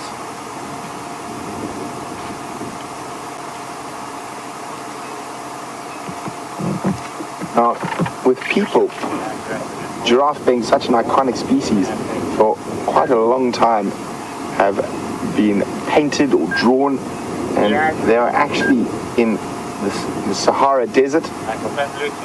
The Kifian race, which are also known as the Nubians, actually made life size of engraving of two giraffe and it's the world's largest petroglyph is actually of two giraffe in the Sahara Desert.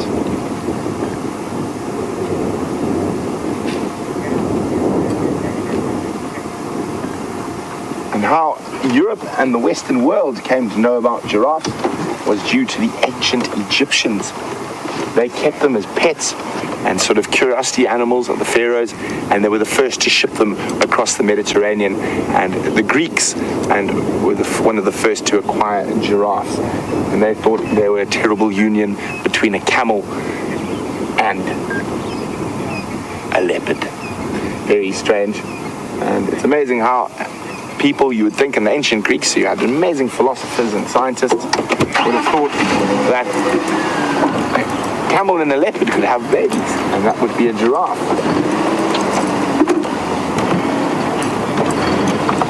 So it looks like the lady has managed to avoid too much attention now and is being able to have a good feed.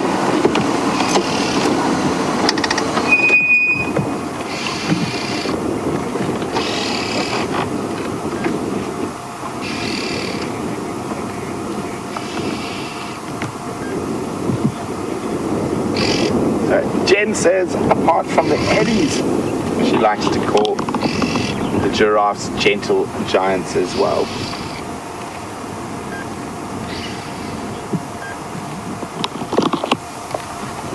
Another race of people that had a huge fascination with giraffes were the ancient Chinese. And in 1414, a giraffe was shipped to China by the Chinese explorer Zheng He of the Ming Dynasty. And in Chinese culture, for some reason, giraffe are very closely associated with the mythical quillin, which I'm not quite sure what that is. I'm going to have to look that up. Oh, why did you guys find out what that is for me? Qilin, and it's a Chinese mythical beast or person, maybe.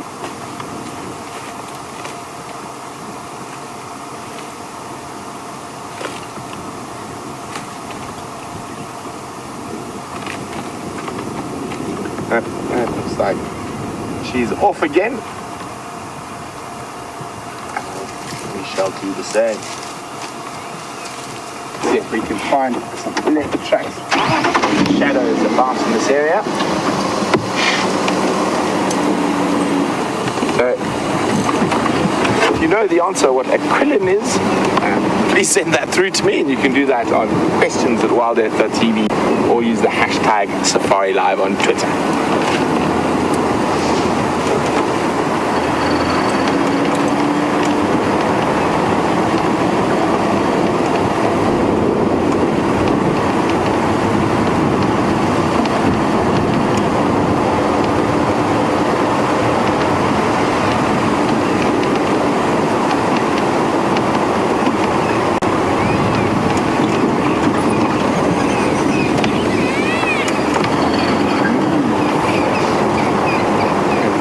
Making that noise, sounded like a little starling, and it flies off my land.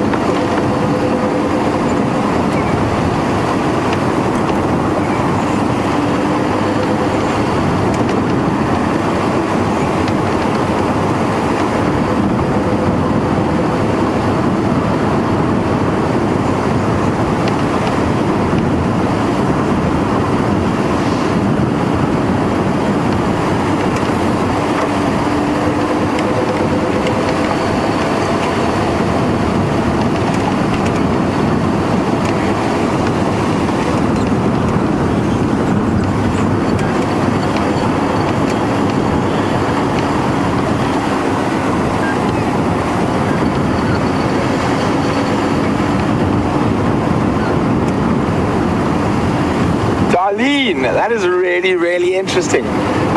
Darlene has asked, she's heard me speak about grasshoppers, but not crickets. And so she loves the folklore, and Native American folklore. You drink dried cricket tea to make you a better singer. Darlene, we do get crickets here. They are mostly nocturnal. And also with this drought, I'm afraid, we're not going to see too many of them. I think we have shown them, I have shown them once on the live drives, and was an amorous pair of crickets and on that occasion, but we do get crickets here.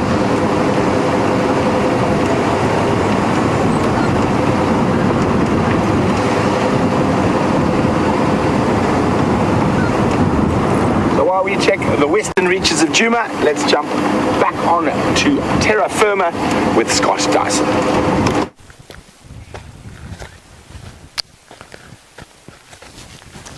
So good to have you guys back on the bushwalk with us.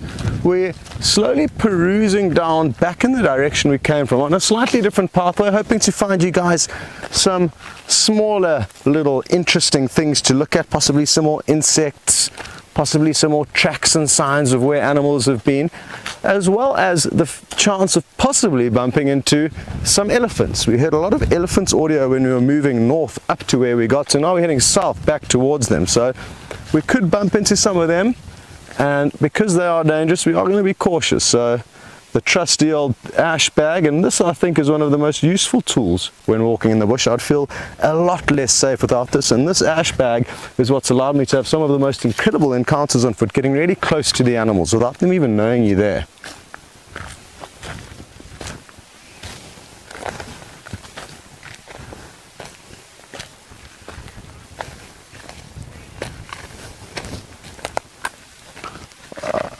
Cindy, I'm so sorry to hear that you weren't watching the sunrise safari because you're hoping to see a praying mantis. And Steph found an incredible flower mantis this morning. I think that's what they're called. Beautiful colorations. It's worth having a look in some of the archives or some of the screenshots that were taken of it. But there are many different types of mantises. This one that Steph found had remarkable camouflage. It's a miracle that he managed to find it in the first place. And Cindy, now all I am looking for is one of these creatures for you. The best time to find them is at night. They tend to be more active at night, or possibly that's simply because of the fact that we find them hunting around our light bulbs, which are full of insects. So perfect preying ground for the praying mantis. Now, I can't remember the name, but somebody mentioned something about Mapani bees earlier, and you'd like to know if there's any correlation between their name and the name of the Mapani tree. And Genevieve in New York, thanks Nikki for reminding me, not that I know of. I chatted to Steph as well, and he seems to think that it's mainly because the bark of the Mapani trees is quite creviced, it's got quite deep grooves, and it allows the Mapani bees to make little hives within there. What I've been really naughty about is that there is actually one of these Mapani beehives here on Djuma that I've never showed you. We're a little bit too far away from it now, but please remind me on my next bushwalk, Genevieve, to go and show them to you, because it's an incredible little hive. Are you joking, Cindy? You owe Steph. He's found your praying mantis already. One that's camouflaged like a piece of grass. Oh, and on top of it just being one that looks like a blade of grass. Well done, Steph. Thank you. Yeah. This is incredible, and a good reason why we are so fortunate to have Steph on the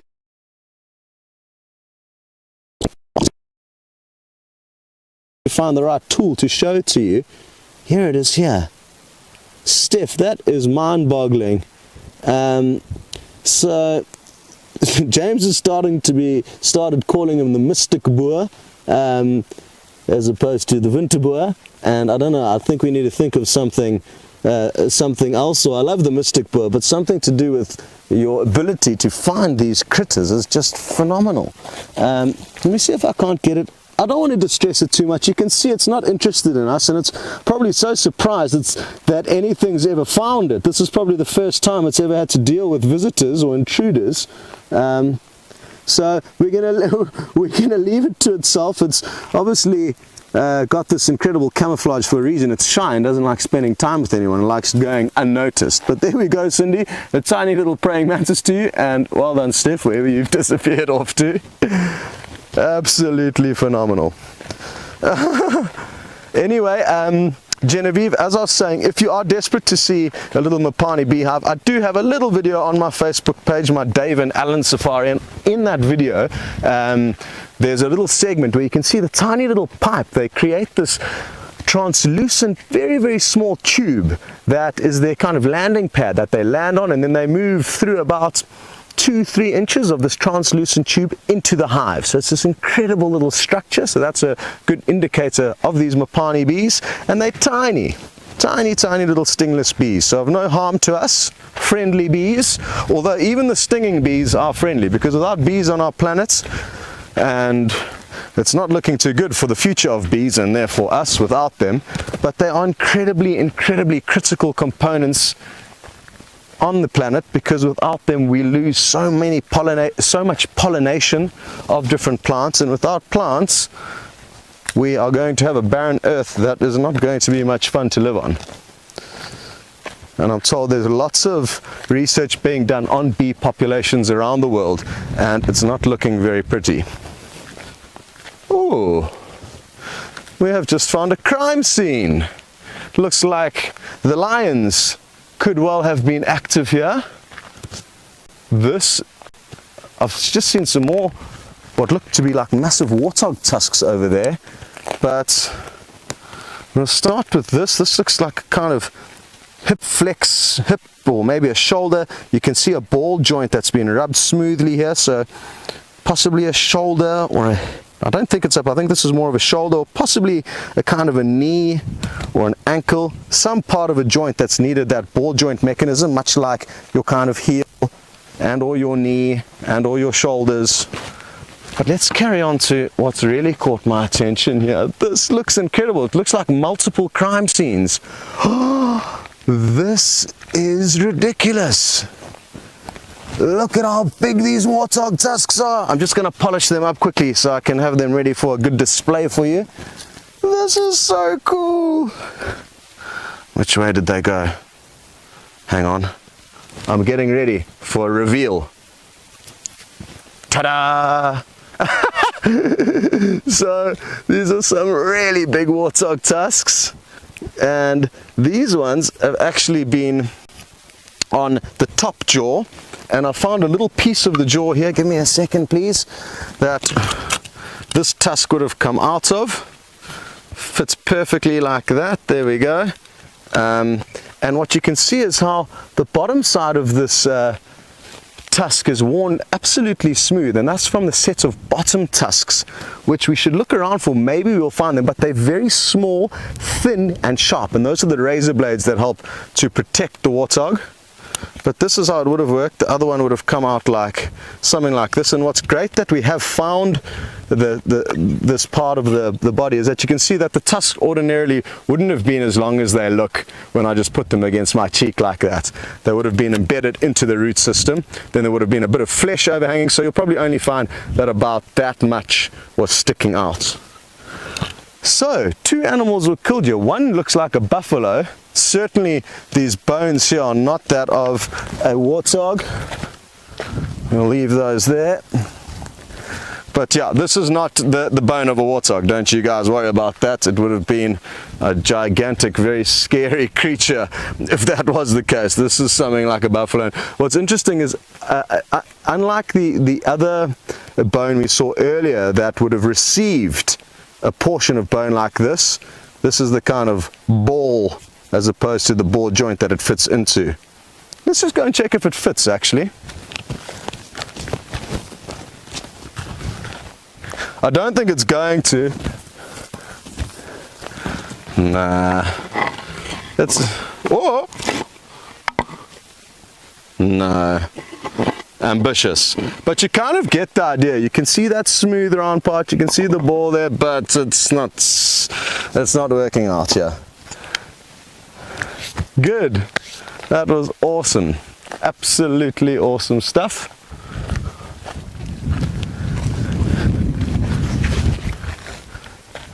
I know some of you, oh, Raybo, you've started calling me a Scott hog, and let me piece a bit more of this puzzle together for you guys. There we go. So I found the other portion of the nose. Let's see how this is supposed to work. You see, I wasn't very good at building puzzles as a kid, as you can probably tell. What is going on here, Scott? Why am I being so... Oh, there we go. Okay, there we go. Yeah, there we go. The nose there. Like that. Phew. There we go.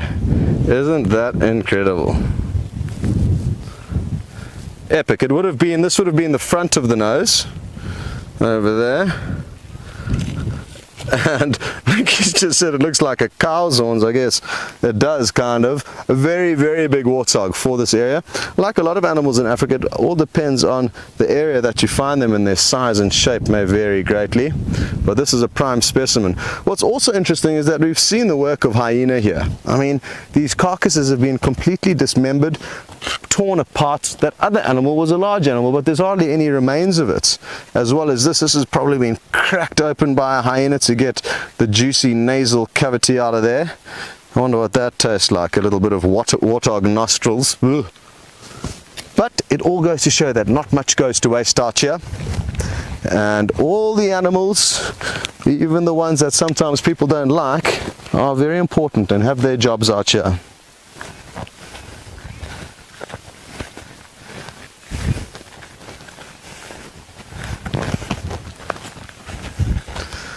Hello Laura in Pennsylvania. You're saying due to the fact of the drought that it's not clever to be playing with bones at the moment due to the risk of anthrax. You could be right. Those bones have been there for a very, very long time. I'm not too concerned by it. I'm more concerned of water holes. They, for me, are areas that hold the anthrax virus stagnant for many years. So I'm not too concerned, but maybe I'll come unstuck. Thank you for the warning though.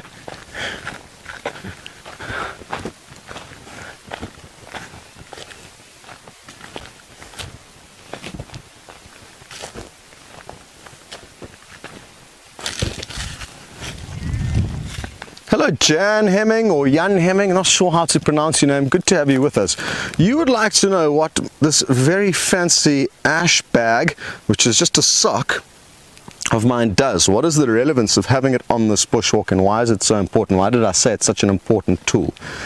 Knowing the wind direction is so critical, Jan or Jan, because animals' senses of smell are so much greater than ours, and this is just such an effective way of very easily being able to test the wind without having to try and find some sand. And I mean, look at how well that worked, okay, compared to this. Although that also works fairly well because it's only so dry and dusty and we're in the middle of a drought though. But you do have to bend down, make a noise, lose focus of where you're looking, whereas this, it's in my pocket, it's always ready, and I've permanently got the ability to test wind. Only on one occasion since I've been on a bushwalk have I been in a situation where I've spent a long time with a breeding herd of elephants that were on the move, and typically they can be very dangerous, but because the conditions were right and because of this ash bag, I could use the wind, and because I knew the wind was always just in my favor, I managed to stay with that breeding herd for about 20 minutes and they had absolutely no idea I was there. If I did not have this ash bag, I would never have taken that chance, because there was moments when the wind was teetering so close to them being able to pick up our scent. So that's why I think it's so important. The animal senses are so much better than ours, especially their sense of smell, and it just gives you so much confidence being on foot, knowing that either animals can smell you, like now we are moving in the same direction, and therefore we can also expect the appropriate responses and behavior from them. Like I said a little bit earlier, having this ash bag, well, not having the ash bag, but walking with the wind is almost like kind of phoning a restaurant and telling them you're on the way. You're letting the animals know indirectly that they can expect to see you, whereas if the wind is not in your favor, they're going to be very startled. And a startled animal is a dangerous animal. So you want to try and avoid that at all costs. Just moving some sickle bushes out the way there so VM doesn't get a puncture.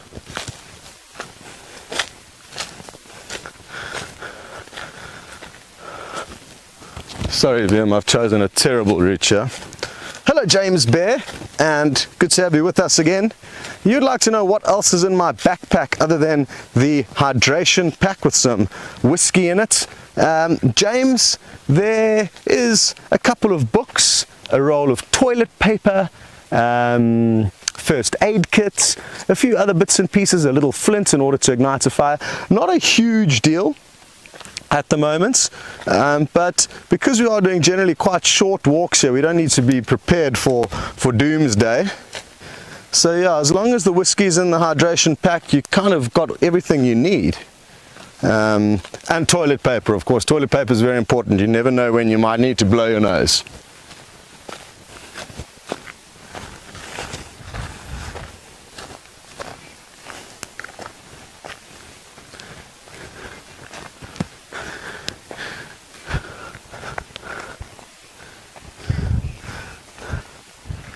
Hello, Matty, my good friend, just 9-year-old, watching in Ohio.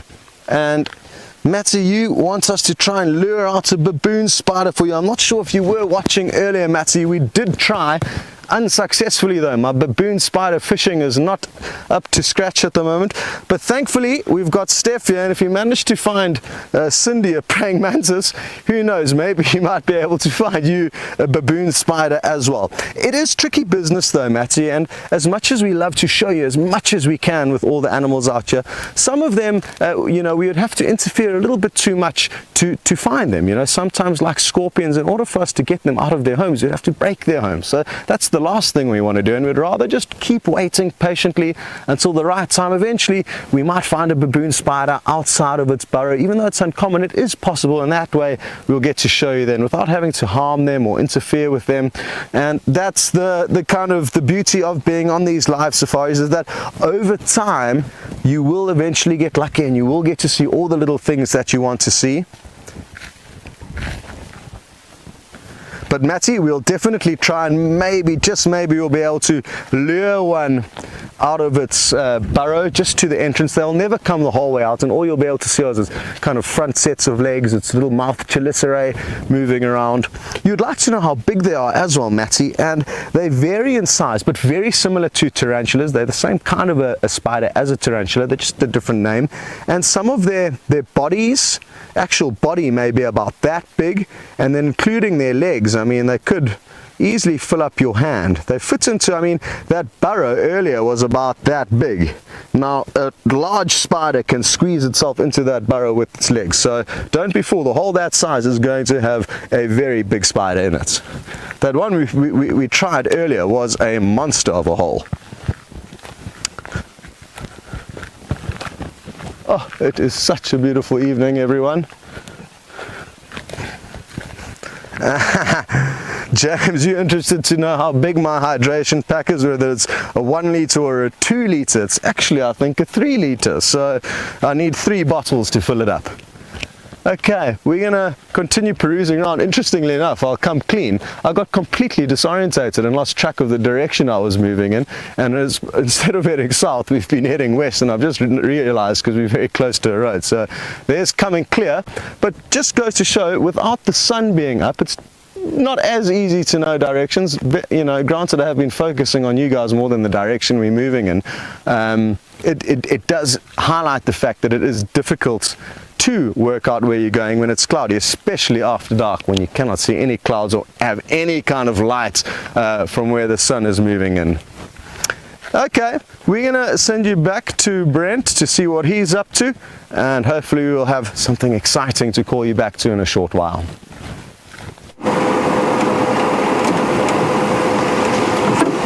So the only thing exciting is being out in the bush. We don't have anything. We're busy heading towards the treehouse waterhole. See if there's possibly any animals that have gone to drink out of that little natural sea. Really hoping for a predator, but I think about now anything will suffice. It's very quiet. Okay, I'm leaving the lock table there on his own.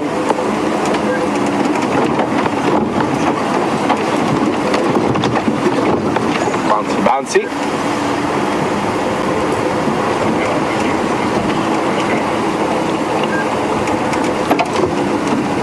And all we have heading down here is hyena tracks.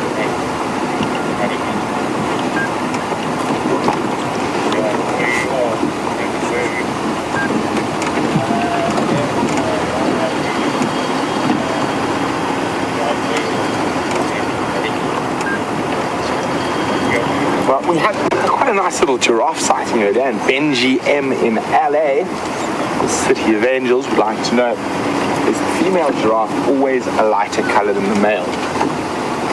Generally, yes. I've been in very, very abnormal circumstances, you'll get a female darker, but it normally is, yes, the males have darker coloring, and it's probably just to do with their hormones increasing the melanin inflection. Now, I've got a question for all of you guys out there. Who can tell me what is the largest ruminant in the world? Now, a ruminant is an animal that chews the cud. It's got 4 stomachs. So what is the largest ruminant in the world? And if you know that answer, pop me an email on questions@wildearth.tv or use the hashtag SafariLive on Twitter. So we're approaching the treehouse waterhole. One more little root bump to pop over. Wow.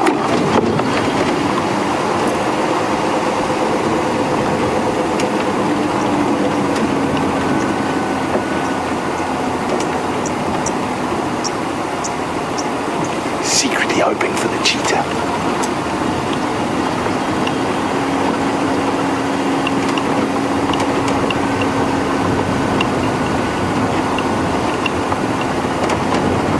Alas, nothing.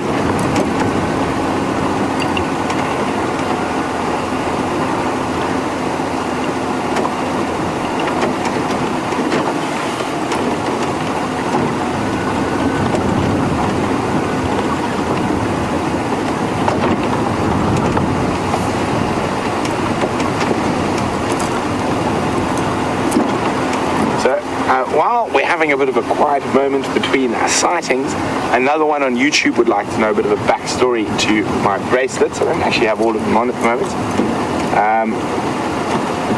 This one here is copper and bronze, and it is actually from the last trip Andrew and I did in Zimbabwe, from Kariba Dam Wall itself.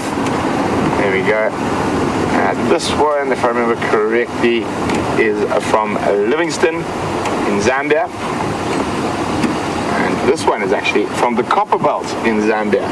I do have a few more, but if I put too many on there, make a banging noise while we're on safari. So I've got a couple from all over the place. Got some from Gabon, got some from Kenya, from Tanzania.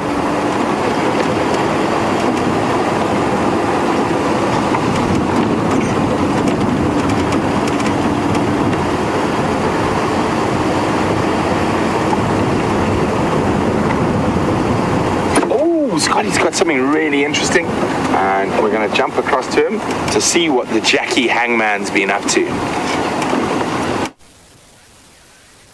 This is not why you came across to us, but it's still interesting.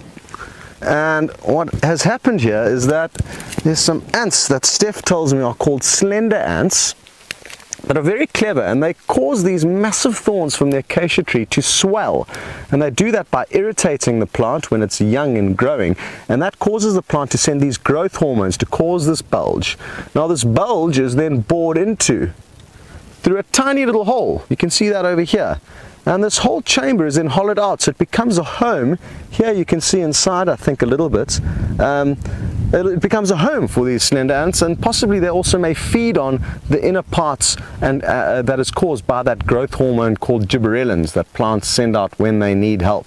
So that's one thing that's interesting about this thorn. Then the other thing about this tree is that if we take a look over here, we'll find where a bird, we're not too sure which bird it was. It could have been one of a couple, mainly the shrikes, also known as butcher birds for this very reason, will impale their prey onto thorns or barbed wire fences where there are lack of thorns, and that will have a larder to come back and feed on whenever they desire. So we're not going to disturb this one. I'm not sure if it has in fact been fed on or if it's going to be a tasty treat for later, but essentially it's a good idea to just leave excess food in a clever place where other animals cannot get to it easily, and that way if you're finding it hard to find food, you can come back to these larders that you've stored up over time. So maybe the red-backed shrike, but it seems a bit small to be carrying such large prey like that. I'm not too sure what other birds to throw out there. I've never actually seen birds doing that, which makes it difficult. But you are going to be going back to Brent now, so I'm sure he'll be able to throw in some of his own thoughts and whether he's possibly seen the physical shrike or fiscal shrike impaling any of its prey on thorns like this, or any other birds that he may know of. Cool. Over to Brent and we'll catch up later.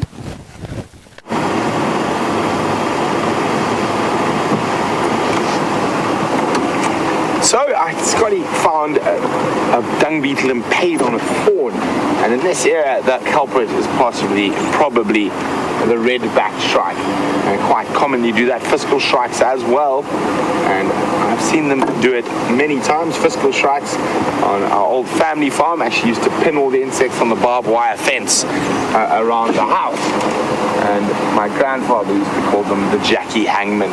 And apparently that was the name for them in the bird books when he was a young boy. The Jackie Hangman, or fiscal shrike, or yeah, more than likely to be a red-backed shrike. Or magpies.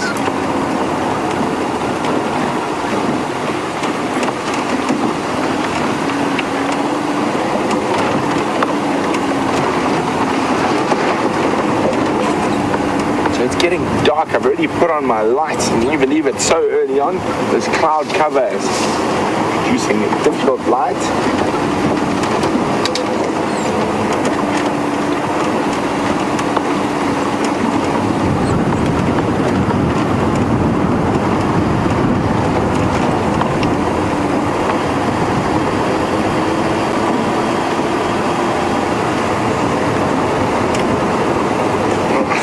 To Leo Tony in London, who would like to know what properties border Djuma.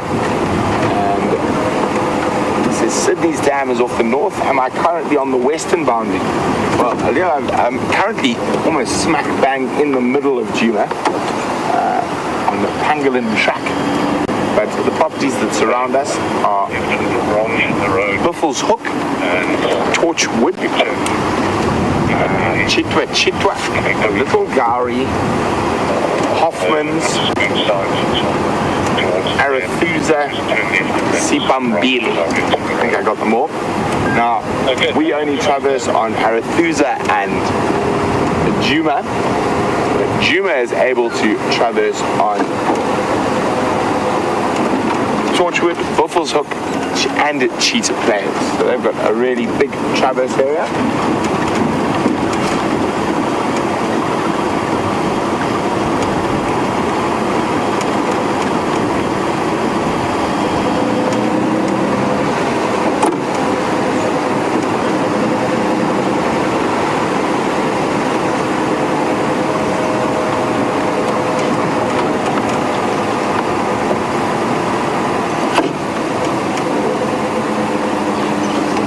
To Kathleen, Christine, Janine and Becky, who were the first people in on the giraffe quiz.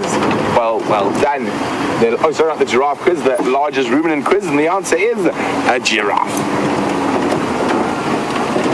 You guys are too smart for me today. I can't catch you. I'm going to have to find a more difficult question for you.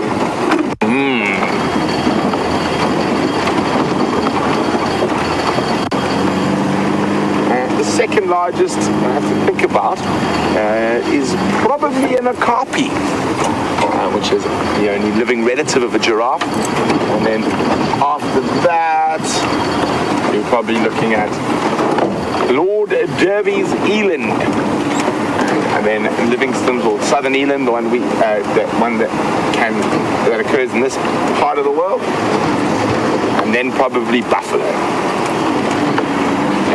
Might have missed one big one somewhere. Don't think so though. The other big ones, rhinos, elephants and hippos, are not ruminants.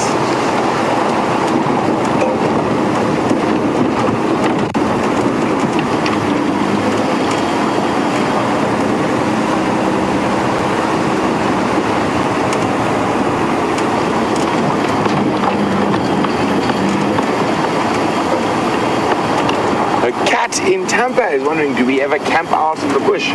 Is it safe? Sounds like an exciting way to spend a night under the full moon. Well, cat, you wouldn't be seeing the full moon from your tent, so it is safe to camp out in the bush as long as you are in a tent, and so the predators can't see you. Even that flimsy little piece of nylon will keep you safe.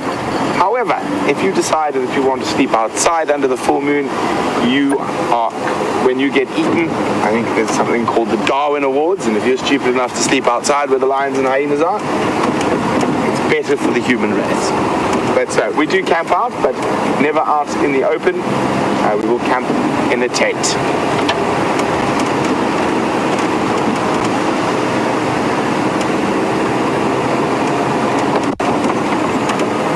So hyenas, while you're awake, are absolutely no threat at all. And you can often just chase them off even at night.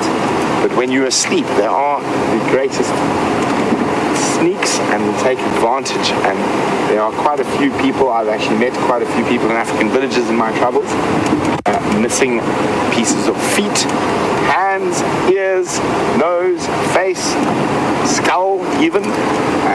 Takes a bite checking if you're dead, and then when you wake up you get surprised.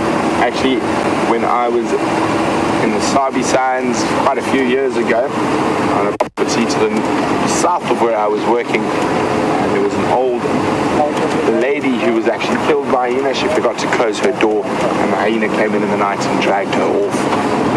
Just always remember to close your door in the bush as well. And hyena actually, I think probably of all the predators in the last 10 years or so in the Sabi Sands have accounted for 2 people that I know of. The other was a security guard. No, it wasn't a security guard, it was an off-duty butler or waiter who fell asleep in front of the TV with the door open, and a hyena came in through and got him as well. Now, there's some fascinating stories of man-eaters throughout Africa, and we'll get onto those a little later. But while we're on the subject of hyenas, I've got a very funny story about a hyena. Now, there was a very well-known game warden. He used to operate in southern Tanzania, and it was during the formation of some of the national parks. And some of the villagers did not want to move out of the national park. One must remember this was a very different time, the colonial era. And so the villagers didn't want to move out of the park, and for whatever reason, nothing that this very well-known warden tried could get them to leave.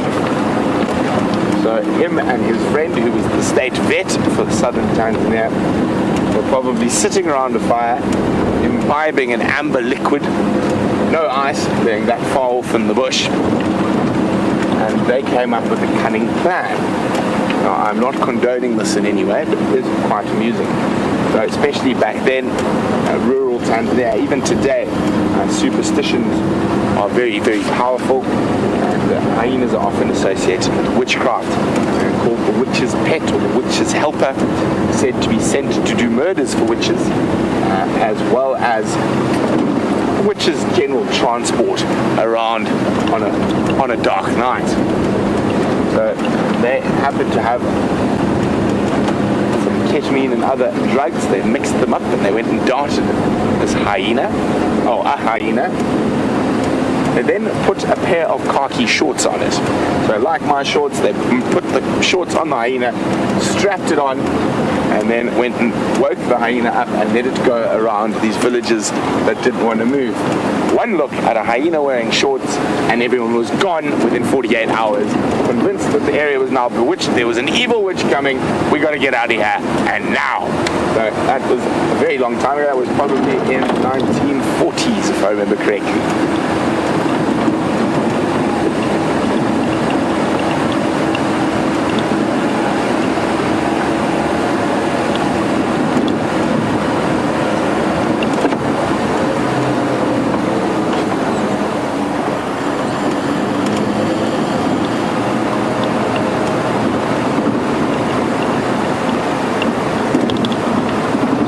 just been chatting about hyenas, and Rania in Texas said she's been watching since November. Well, welcome on board, and she would like to know why we haven't stopped at the hyena den.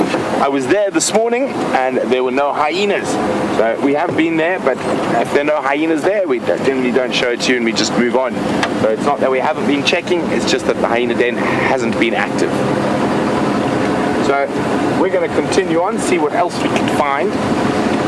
And while we do that, let's go across to Scotty, who's got an insect we're not going to see too much of in this drought.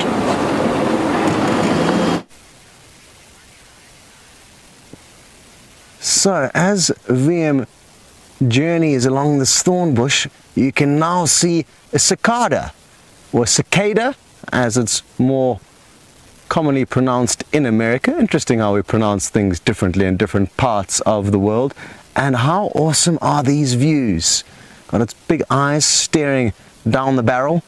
And it's a very interesting animal that has the ability to make this high-pitched kind of a screeching sound.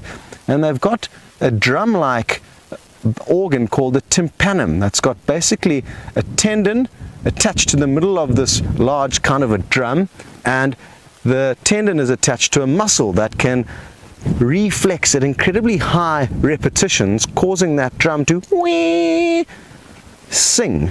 And often when we're driving around, they haven't been hugely vocal recently, and like Brent says, they are going to be few and far between in the drought conditions. But in a normal summer, their calls, oh, it just had a pee. Did you guys see that? It literally just had a pee. Never in my life would I have thought we would have seen that. I don't know if you may have seen it. Maybe we can try and see a slow-mo. But something definitely came out the rear end of this creature. Anyway, sadly we haven't been hearing too much of them. They do have the ability to fly, and you can probably see its wings there along the side of its body. So if we were to disturb it, it would fly off. And what's interesting is usually there's more than one of them in any given bush, but I can't see any more here.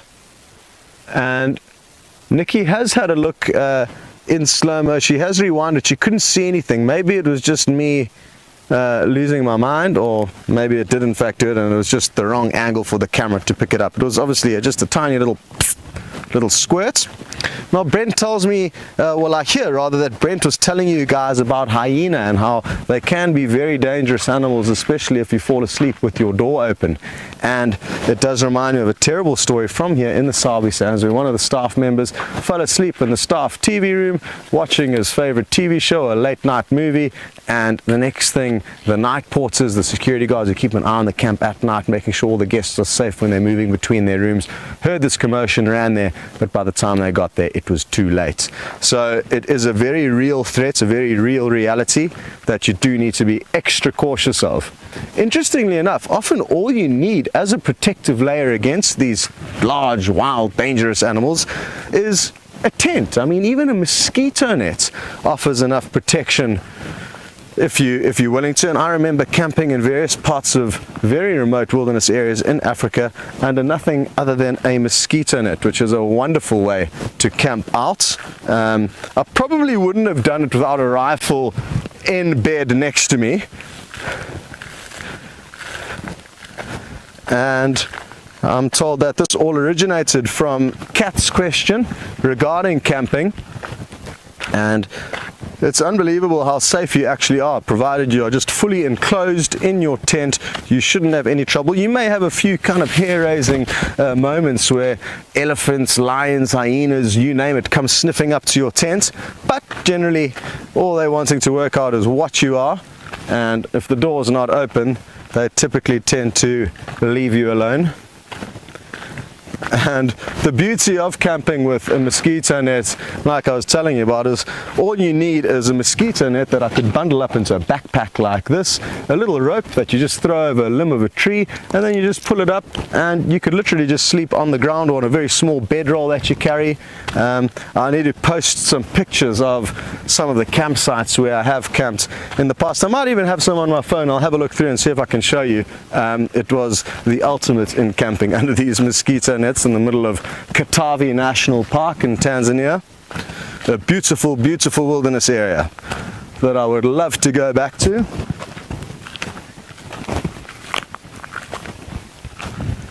Ooh, Interesting question through from Pamela. You're interested to know if adult elephants have ever managed to sneak their way into houses. And not a house, not a kitchen that I've heard of, but there's certain lodges, I think they're in Botswana, where elephants literally walk through the foyers. It's a massive open kind of plan entrance into the camps where there are no doors, just a big thatch roof, and then you walk in, open air, past the reception, and then down into probably the lodge gardens. And you've got these pictures where the elephants are literally just walking straight through the entrance into the middle of the camp environs. But no, I've never had any heard of any problems with elephants trying to get into houses for food. Maybe sticking their trunk in through a window in order to drink water out of a toilet, or steal an orange out of a fruit bowl. I know they certainly do that when you're camping, that if you leave your vehicles open with lots of fruit in them, or possibly even if you don't leave them open, they may try and peel them open like a can in order to get to the sweet smelling treats inside there. But haven't heard too many problems. So generally, as long as you keep yourself enclosed and your food enclosed, everything away from the animals, they tend to not cause too much trouble. Although, having said that, on the topic of elephants coming into your actual homes, something that we can expect to find, and I'm actually surprised we haven't been experiencing more of it at the moment, is that usually in winter, which is not now, but it's the equivalent of a winter because we're in the drought, but usually in the winter in the Sabi Sands when it's very dry, you will find very clever elephants that find their way into the camps, which often have electric fences around them, sometimes designed to keep all animals out, not very effectively, I guess, because some of the animals can get in regardless of how hard you try. Especially elephants, who have got this incredible ability to get into whatever they want to or get out of whatever they want to, even if it is electrified. Elephant fences are usually 2 strands high up off the ground, allowing everything else to pass underneath. But the bottom line is, regardless of what fence you put around a camp, if elephants want to get in, especially wise old bulls, they'll find a way and they'll stand on a pole, push it down, step over the fence, and then have this oasis of untapped resources. Nothing's fed on the gardens for a long time. They've often been watered, so there's a lot of delicious, well-watered plants waiting to be snacked on.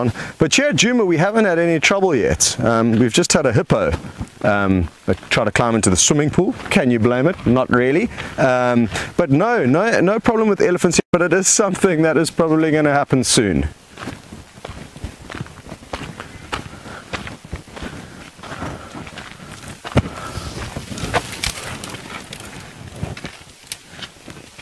Just letting VM get past with his long antenna pole. Oh.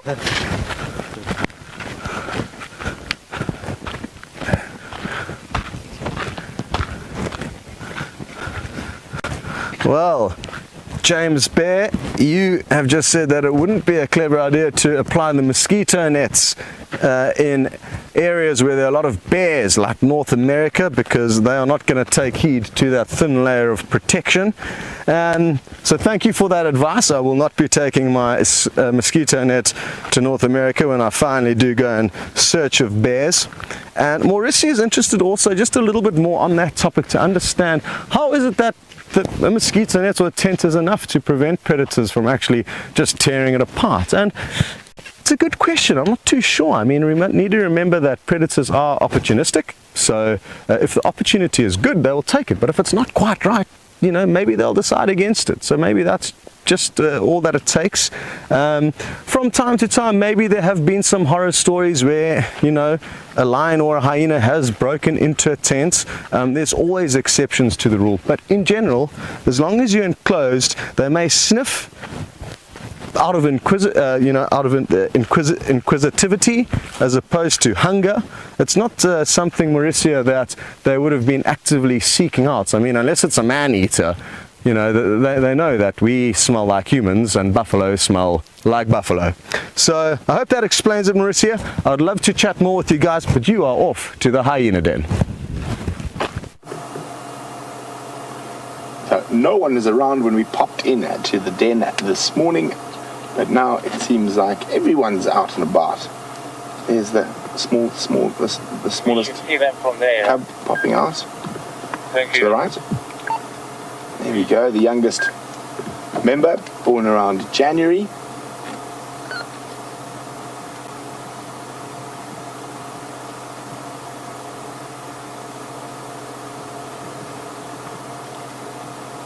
And there's one of the terrible... Oh, there we go. They're the two little guys. Hello, little horrors. What mischief? Hey, you. Oh, we nearly got the hubcap. The hubcap brigade arrived behind me. And, oh, look at this. There's a big female, but there's also closer than that. He's coming to have a look at the new cameraman. Give him a sniff. No, that one doesn't smell like anyone I know. This is Dave's first time here.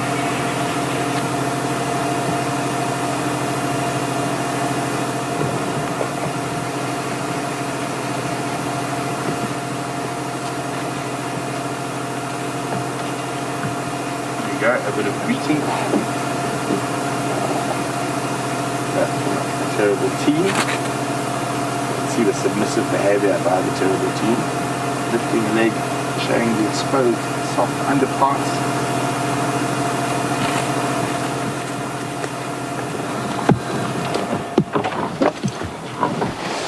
Hello. Now, absolutely fascinating creatures. Often have quite a bad reputation, as we were discussing. As we were discussing a bit earlier, that often associated with witchcraft in Africa.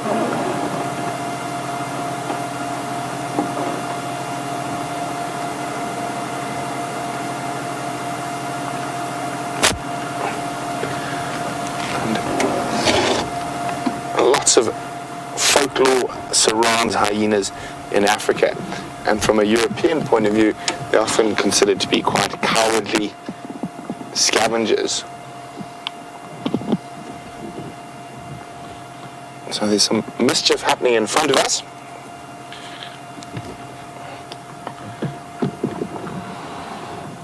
Here we go. So these two. There we go. There we go. That was bound to happen. That's not your mom. Hyenas do not have any cooperative suckling, so only their offspring will suckle. They will not let a cousin or whatnot suckle. It has to be a direct offspring from the female. And also they practice something that is quite often probably another one of the reasons that they have that bad rep, and it's called siblicide or Cain and Abel syndrome. So if they give birth to two of the same sex, generally females, the firstborn will kill the other with its with its milk teeth.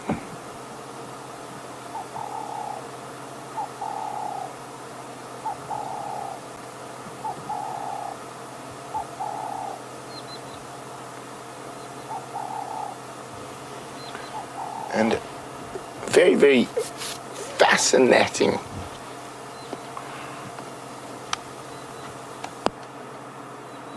Sorry guys, we're just having a bit of a problem with the microphone.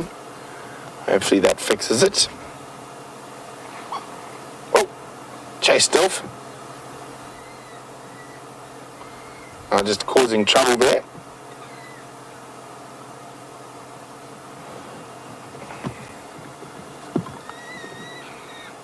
Can you hear the whining?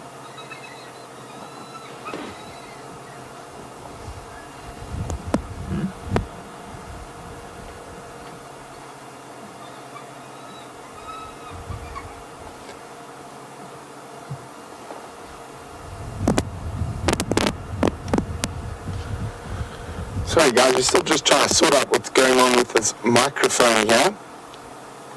I want to see if I can try that, if that makes any difference. Okay, bear with me for a second, I'm going to switch it off.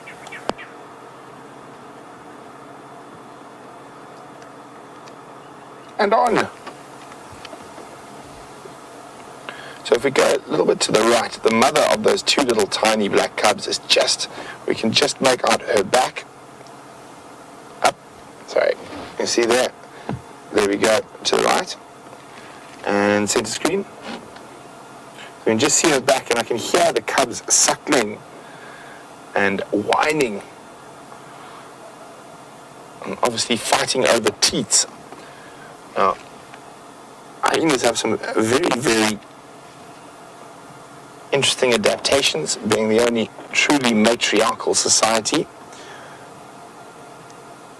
And even within the hyenas, they have less nipples, so fewer mammary glands for the cubs to feed off, but they generally never give birth to them more than 2. And as I said, and if they're both of the same sex, one will expire quite quickly, and the other will kill it with its milk teeth. It's also the only mammal species. Sorry guys, it seems like the mic is still...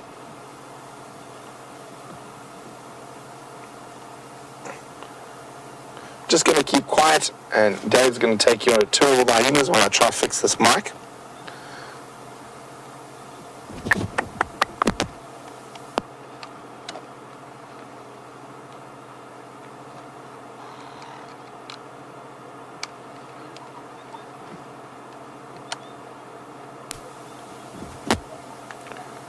Here we go, let's see if that's made a difference.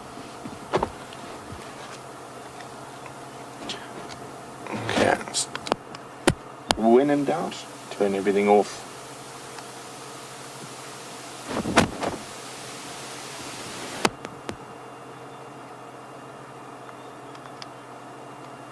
Yeah, I've tried to reset everything. Let's see now if it still continues to make those funny noises. I'll just sit up and talk to the back mic.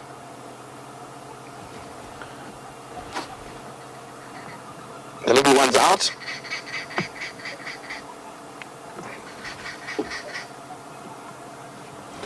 Yeah, so I'm just going to have to talk a little bit more carefully to the back microphone.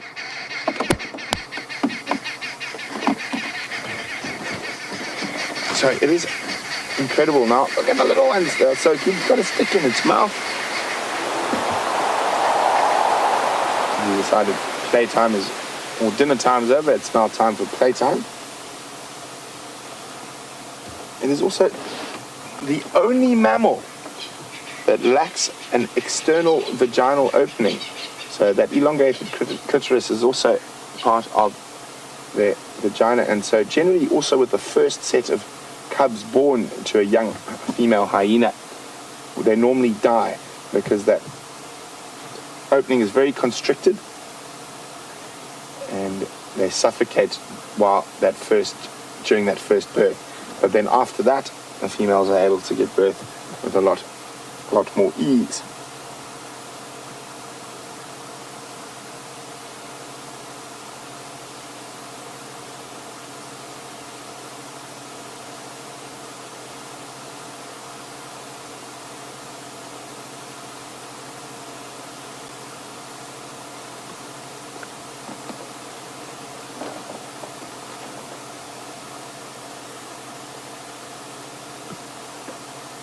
And some scarring on her face.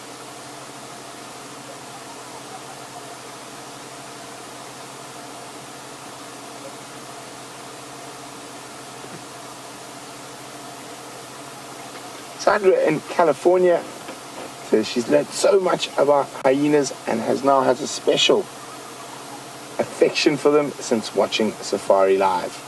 I do too. They are one of my favorites.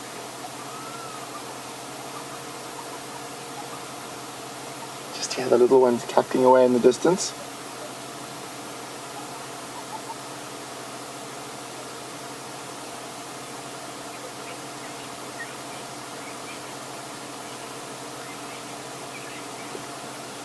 So while we're sitting with spotted hyena, there are a few other hyena species out there. And who can tell me what is the only hyena species that occurs outside of Africa?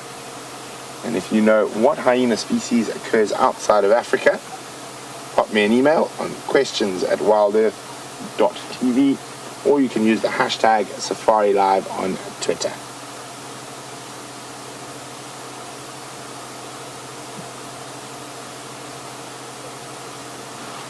But we're going to sit here and see what's happening out and about at the den. But while we do that, let's go have a look what Scotty's got on foot. Okay, we're gonna need to keep it down now, everyone. We've heard some branches breaking up ahead here. Steph says he's heard some belly rumbles. His hearing is much better than mine. And it's in all likelihood some elephants. So we need to be careful. The wind is in our favor. Up ahead, it's kind of wind is from a westerly direction. So good for us, but then it does tend to blow in a northerly direction. So I'm not too concerned. Try and keep you up, get a quick view, and then move out. Just for the excitement and thrill of getting your view. It's probably in all likelihood not going to be the best view, but at least it gives you an idea of how to approach dangerous game. And importantly, our fundamental reason and goal when approaching dangerous game is not to let the animal know that we're here. And we're going to be able to do that quite well now. I've just seen it. We're going to have to try and be quiet and view him. If you just look straight ahead of us, just over these branches here, everyone. It's not easy for VM though, because it's very thick in there, but you will be able to slowly now start working out that there's an elephant feeding very slowly there. You can start to see it. You can just see it moving. You can maybe see the odd little white flash of its tusks. There's its ears flapping. And because it's feeding towards us, and because the wind is not hugely in our favor, probably not going to stay here too much longer. Again, when the time is right, we'll get close, get great views on foot, but when it's not, it's definitely not worth taking the chance. So we can slowly just start backing up. It's literally just starting to walk out to us, and I want to sneak off without it even knowing that we were here. It will at some point probably smell us, but by then we'll be gone. We'll be in the vehicle, which is not too far away. So we're not going to push the boundaries, but we just thought we'd take you along for a little sneak peek of an early. Isn't it wonderful though that we can get you a quick view without it even knowing that we're there? Good stuff. We're going to send you back to Brent's, and we're going to head back to the vehicle.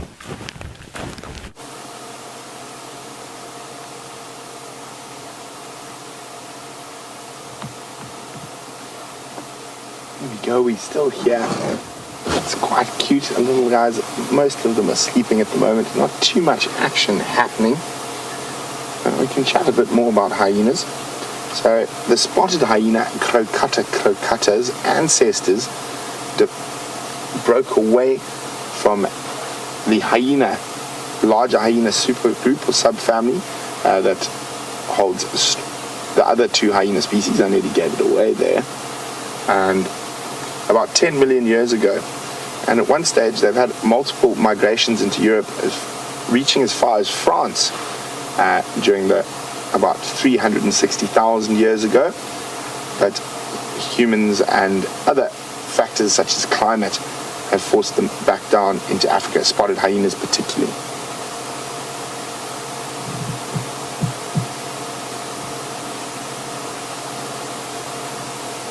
Of course, there's lots of theories to why hyenas are a female-dominant society and one of the only ones out in the bush.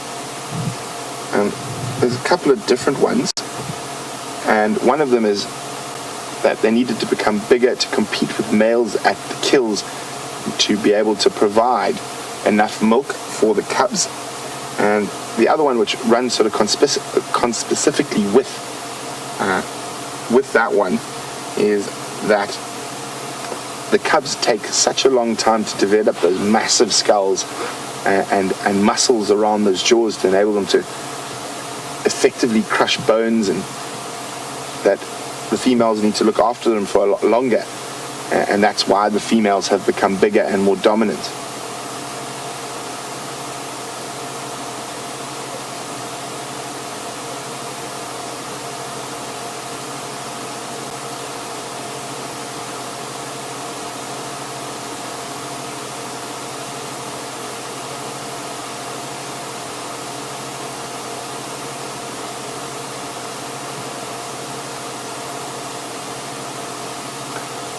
Just a mom is saying 1.5-year-old Missy is getting very excited at seeing the hyenas, but she thinks it's because you might think they're kitties. Well, they're quite a strange one in terms of evolution. They're neither cats nor dogs. probably more closely related to mongoose than either.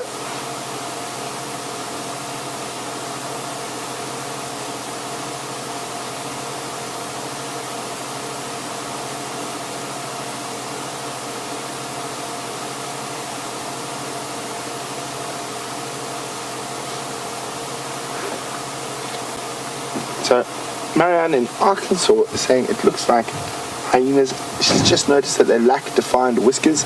They do have whiskers, they are not nearly as prominent as in some of the other animals, and the main reason for this would probably be because of their feeding strategy. In the carcasses, those whiskers would be brushed and broken, and they do get stuck deep into quite rotting large carcasses, so you probably find that. And you also find the hair on their face and on their neck is shorter, and that's also from the way they feed.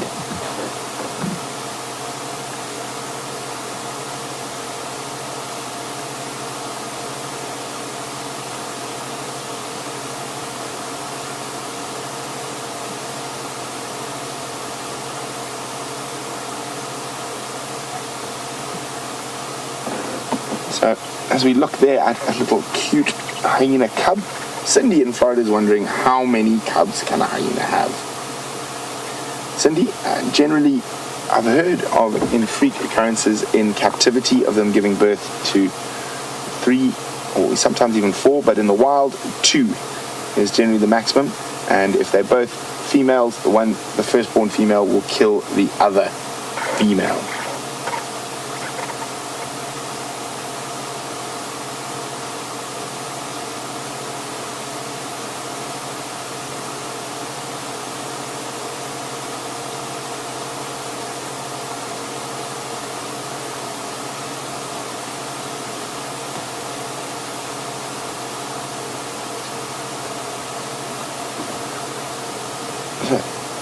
Hyenas are the ultimate survivors and opportunists, and Donna Miller is wondering whether they would feed on the carcass of another hyena or a baby hyena that has died.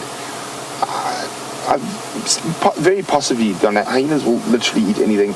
I have seen them eat carcasses of adult hyenas. I've never actually seen them eat the carcass of another cub, but it is definitely possible, and that refusal to have a Catholic diet is one of the reasons they're so successful.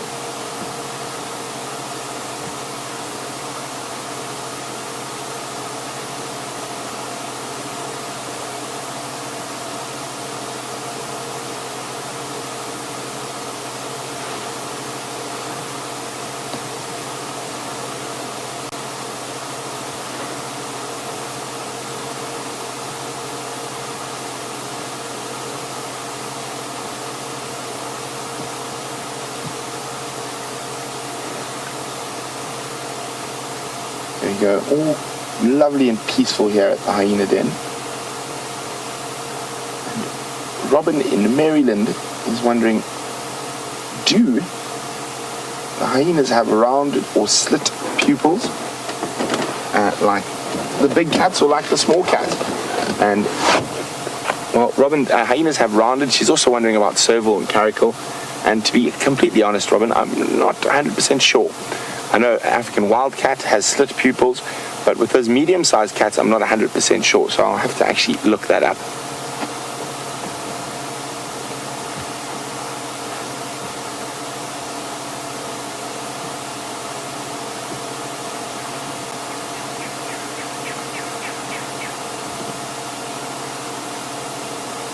Well done to Eric Goen, who got the answer to which hyena species is found outside Africa. It is the striped hyena, and they occur from the edge of the Masai Steppe in Tanzania through into Asia and through Iran and places like that as well, all the way to India and Pakistan.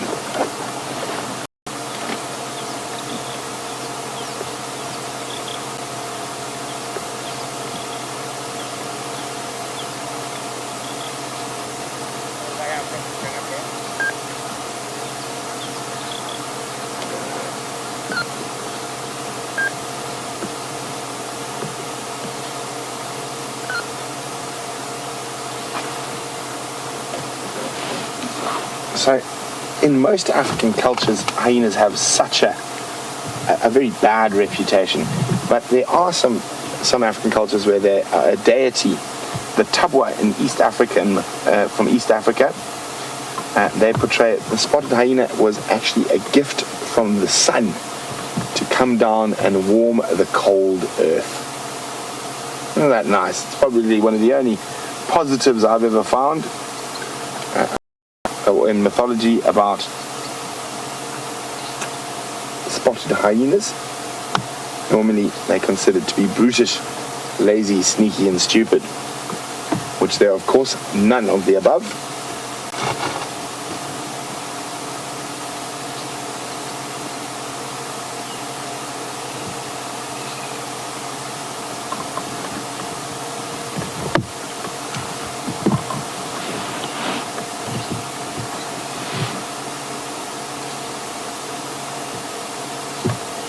Guys, it is getting quite dark now, and unfortunately we can't brighten up the image too much, and we're not going to leave just yet. We'll sit here for a little bit longer with these wonderful creatures before leaving. We don't want to be here, and we don't use spotlights on cubs.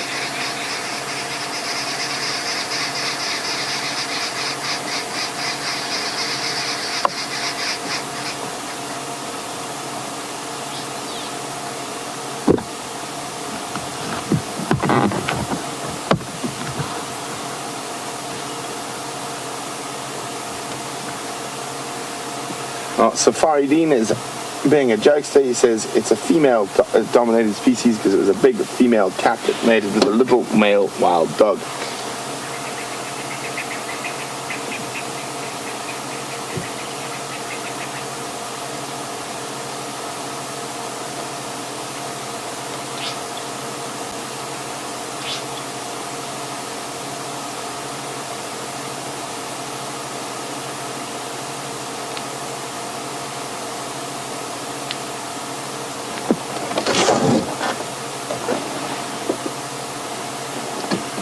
Julia in Houston is wondering why the hyenas have stayed at this den for so long when they've moved, and why there's so many of them.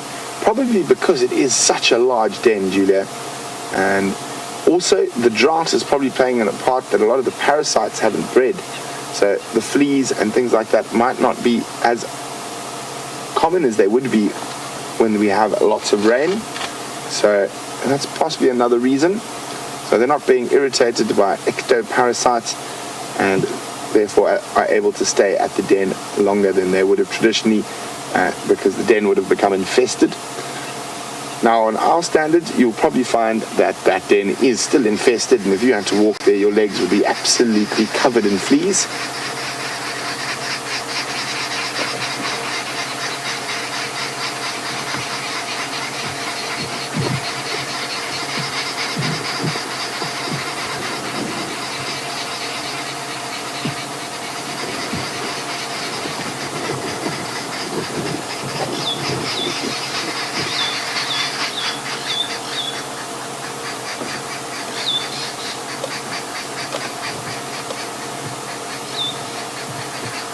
Anna May on YouTube is wondering, are the bonds in hyena society close enough that if one dies they'll mourn like an elephant? Not really. It's very much look after your own. There might be a little bit of mourning, but it's not mourning as such. It's basically not being able to cope with the hormonal change. It happens with lions and leopards as well. When they lose a cub, they often walk around calling for it for a few days, because they're still producing milk, so their body is telling them they should be feeding. And I've even watched a leopard watch her cub get killed by lions and then still continued to walk around that day calling for 3 days. I've also seen a female leopard kill her own cub and then still call and walk around for 3 days. As with elephants mourning, I don't believe they mourn. I think they're curious more than anything. If you're referring to the fact that they pick up bones wherever they go, I've seen them do the exact same thing with elephant bones and hippo bones and giraffe bones and kudu bones, and so I think it's more of a curiosity than a mourning. And elephant the elephant mourning, as I was describing now, is very similar to the cat mourning. The hormones in the female's body after she's lost a baby is telling her that she should still be having a baby, and she will try to raise the dead baby. But I don't know if it's mourning as such, the same as human beings, and I think it might be more of a hormonal reaction. That's my personal opinion. I've been watching these animals for a long time, and I know other people might disagree with me. And you guys are more than welcome to think what you like. But it is getting too dark now to be at the hyena den. We're going to take one last question and then we'll move off.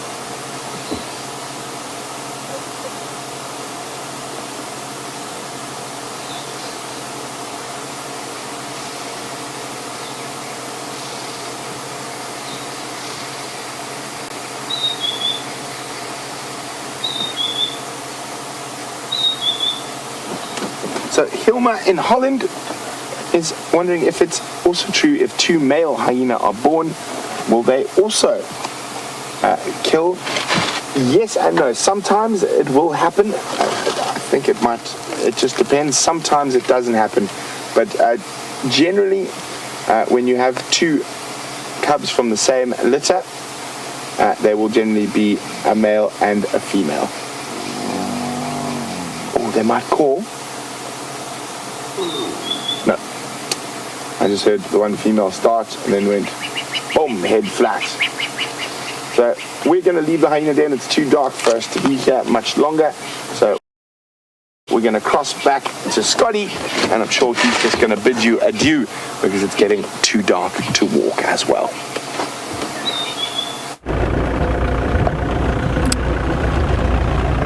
So as you can see, we've changed our mode of transport from shoes to a vehicle, and it was just getting a bit too dark and gloomy, and we had kind of done a big loop back to the vehicle in order to find out what those noises were right at the end, which was that elephant you got to see rather.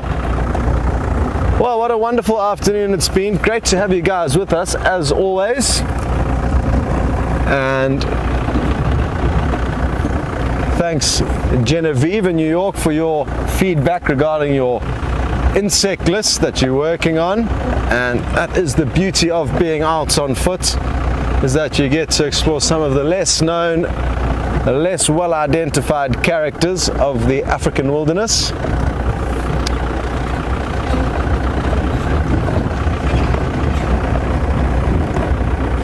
Poor old Wiem, who's on camera with me today, has not seen a big cat since we've been on leave, so I'm hoping desperately we're going to be able to find him one, but the clock's ticking for this drive. This is a nasty tree called a buffalo thorn, but thankfully at the base here there are no thorns.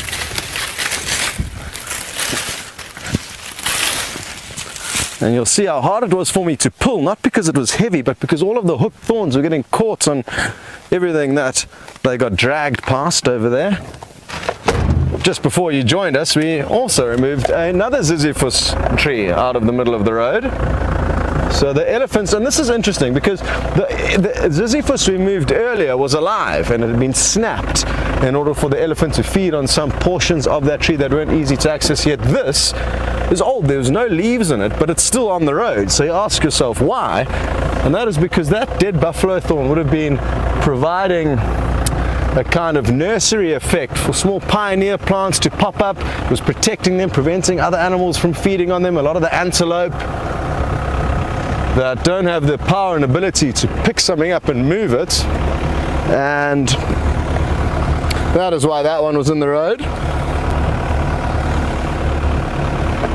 How's my hair looking, guys? Have I got hat's head? Hard to tell, either way.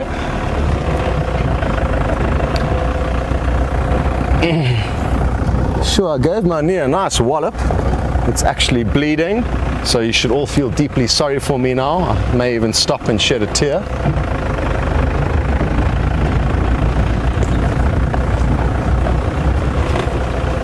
I'm going to shine my flashlight up into a hole in the tree here. Probably not going to find anything, but But this is an interesting hole. There's many animals that have lived in there.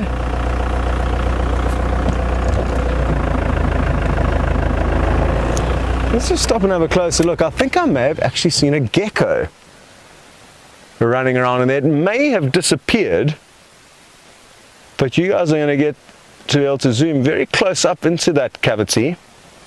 And the reason why I find this cavity so interesting is I've seen multiple different birds living in here, as well as reptiles, and as well as, yeah, just birds and reptiles. I haven't seen a squirrel in there, but we've seen woodlands kingfishers nesting in here, lilac-breasted rollers nesting in there, a rock monitor sleeping in there, and as well as that gecko that I've just seen very briefly, but can't be certain if it is. That could be well camouflaged hidden there, but I just saw something squiggle away. Good.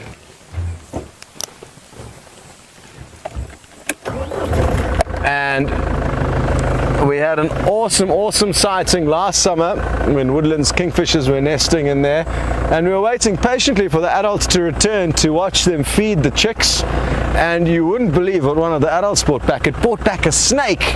It wasn't a very big snake. Woodlands kingfishers aren't very big themselves. It was probably about 6 inches long, but one lucky chick had a serpentine meal that day.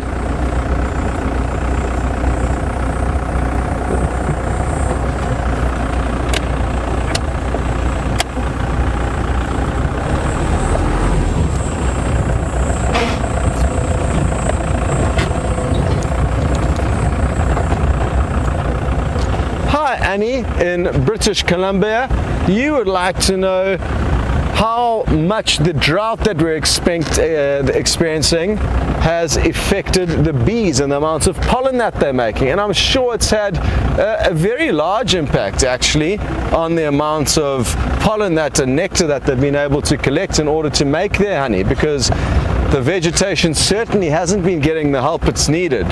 So I don't think there's been as many flowers as normal, although maybe I'm wrong. Maybe the flowers, there was enough kind of latent energy or nutrients or water around in early summer when a lot of the flowers do bloom, to not have too much of an effect. But no, let me take that back. That must be having an effect on the amounts of honey they have.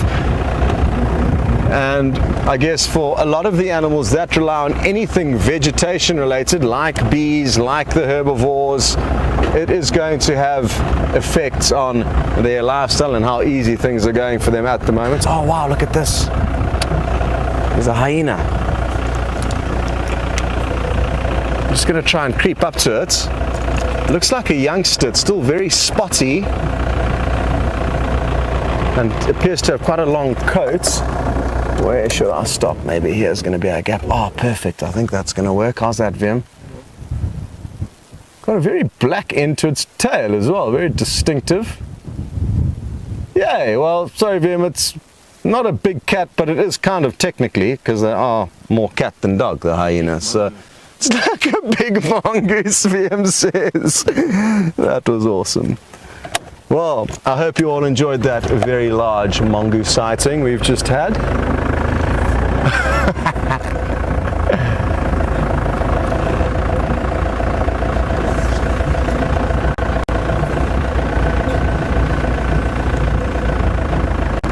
Hello Susie Wolf, are you interested to know a little bit about a more dog-like animal, the wild dog as opposed to the hyena, and whether their colorations and looks will appear different in different parts of Africa? And yes, they will, but only to a certain degree. You'll never be able to confuse a wild dog with another animal. They're very distinctive in terms of their shape of their body, their anatomy. Their coloration does have quite interesting variations, depending on where you go in Africa.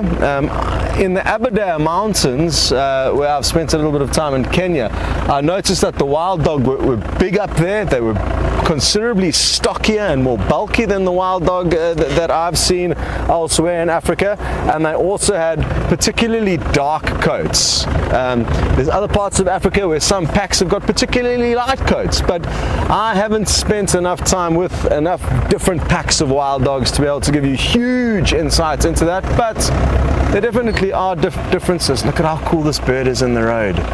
can just see its shadow. I'm just going to switch off the car and let VM take a zoom in there. This is going to be epic. And I'm going to just... VM, do you want more lights?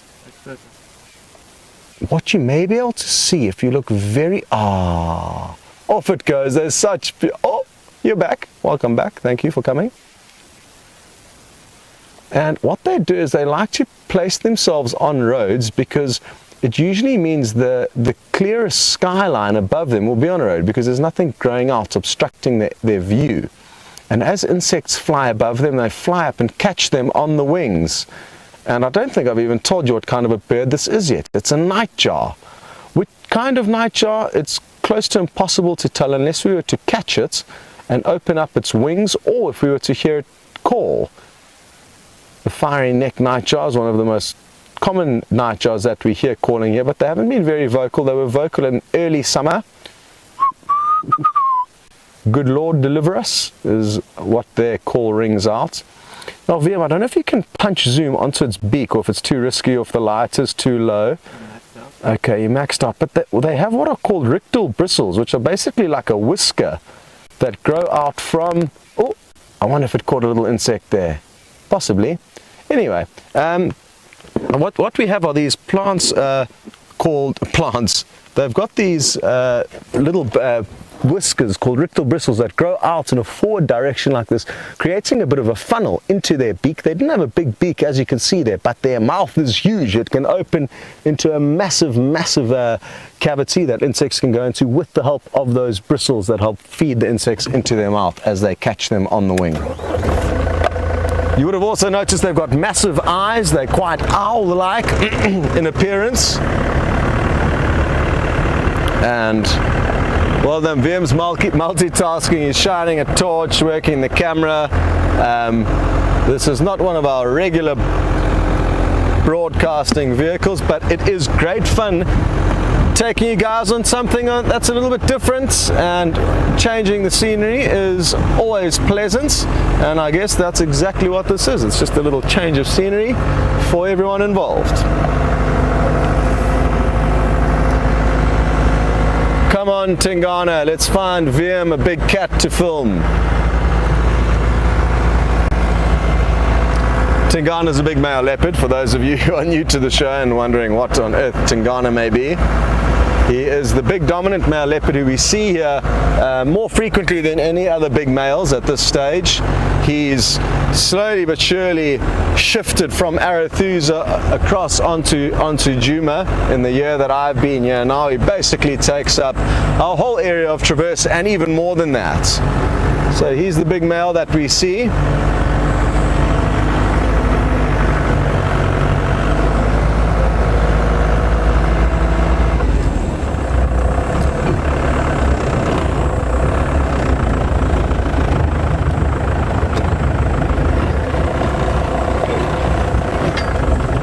One thing that takes a bit of getting used to in this much bigger vehicle is that it's very, very long and a little bit more it requires a different driving technique to the short wheelbase vehicles that we have.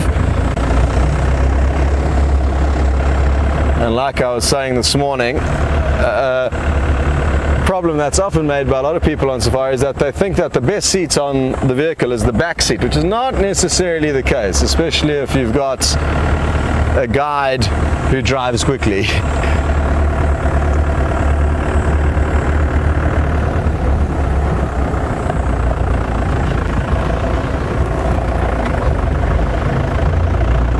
Hello, Pamela in New York, who's got very different conditions to us at the moment, and you've got snow falling over there. Quite the opposite here. We've got nothing falling out the sky, sadly. And you'd like to know when we can expect to see the leaves kind of changing, falling off the tree for the autumn into the winter. And to be honest, Pamela, it's already started happening with a lot of the trees, but that's abnormal. It's happening abnormally early, and that is thanks to the drought. There's a knobthorn acacia outside Nikki and my room, and in the 1 week that we were away now on leave, it went from being full green, not looking incredible, but I mean all of its leaves were intact up in the tree. 1 week later we've come back and the ground has just got a carpet, a thick carpet of leaves, almost as if it's just thrown in the towel. It's given up, it cannot go on any longer. And I'm told that further north of here, Steph was just mentioning a little bit earlier that there's a Mopani belt, Mopani woodland, which we spoke a little bit of earlier with the Mopani bees that live in that area and surroundings. But there's apparently 40% of those trees have not just lost their leaves, they have actually died. So the drought is real, but we must always remember that it's not necessarily a bad thing. Yes, now it's not good for the trees that are dying, the individual herbivores that may be suffering, but for the greater good of this ecosystem, it's kind of Mother Nature's way of doing a clean out. You could look at it like that, and by stopping and making sure that all the weak and animals that have kind of maybe overtaken certain areas like trees that have kind of overgrown and become too old and too big, now it's a clean slate starting again. Steph's thankfully jumping out and attempting to pull out a branch that got stuck behind the car. Thanks, Steph, that we were essentially sweeping the road with.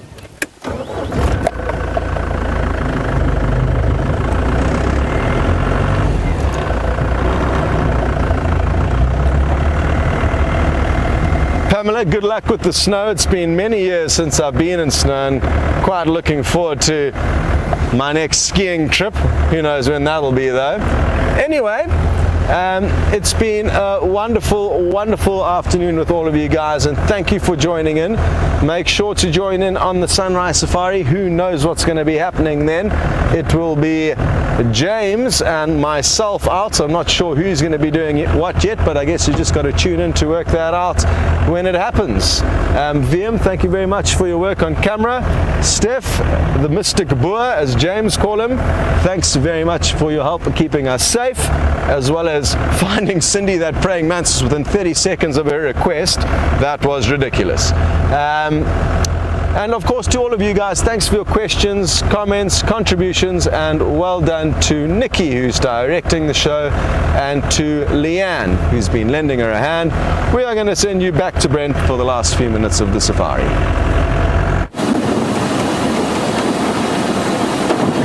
So I decided to come check one last gander at an incredible little carnivore that we don't get to see too often. And found their den a while ago.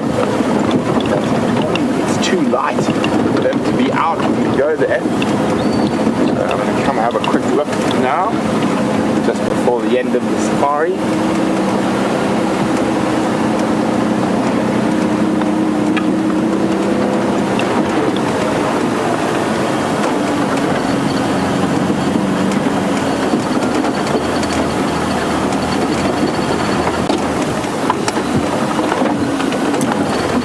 We've got a bush baby.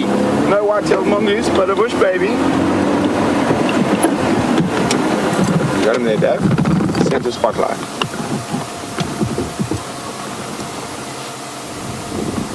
Okay, you should move now. Just keeping still. There we go. See the movement? Right in the middle.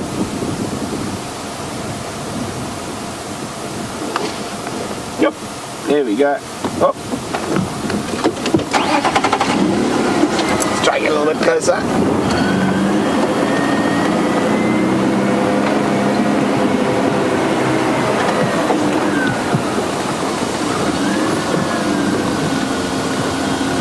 There you go.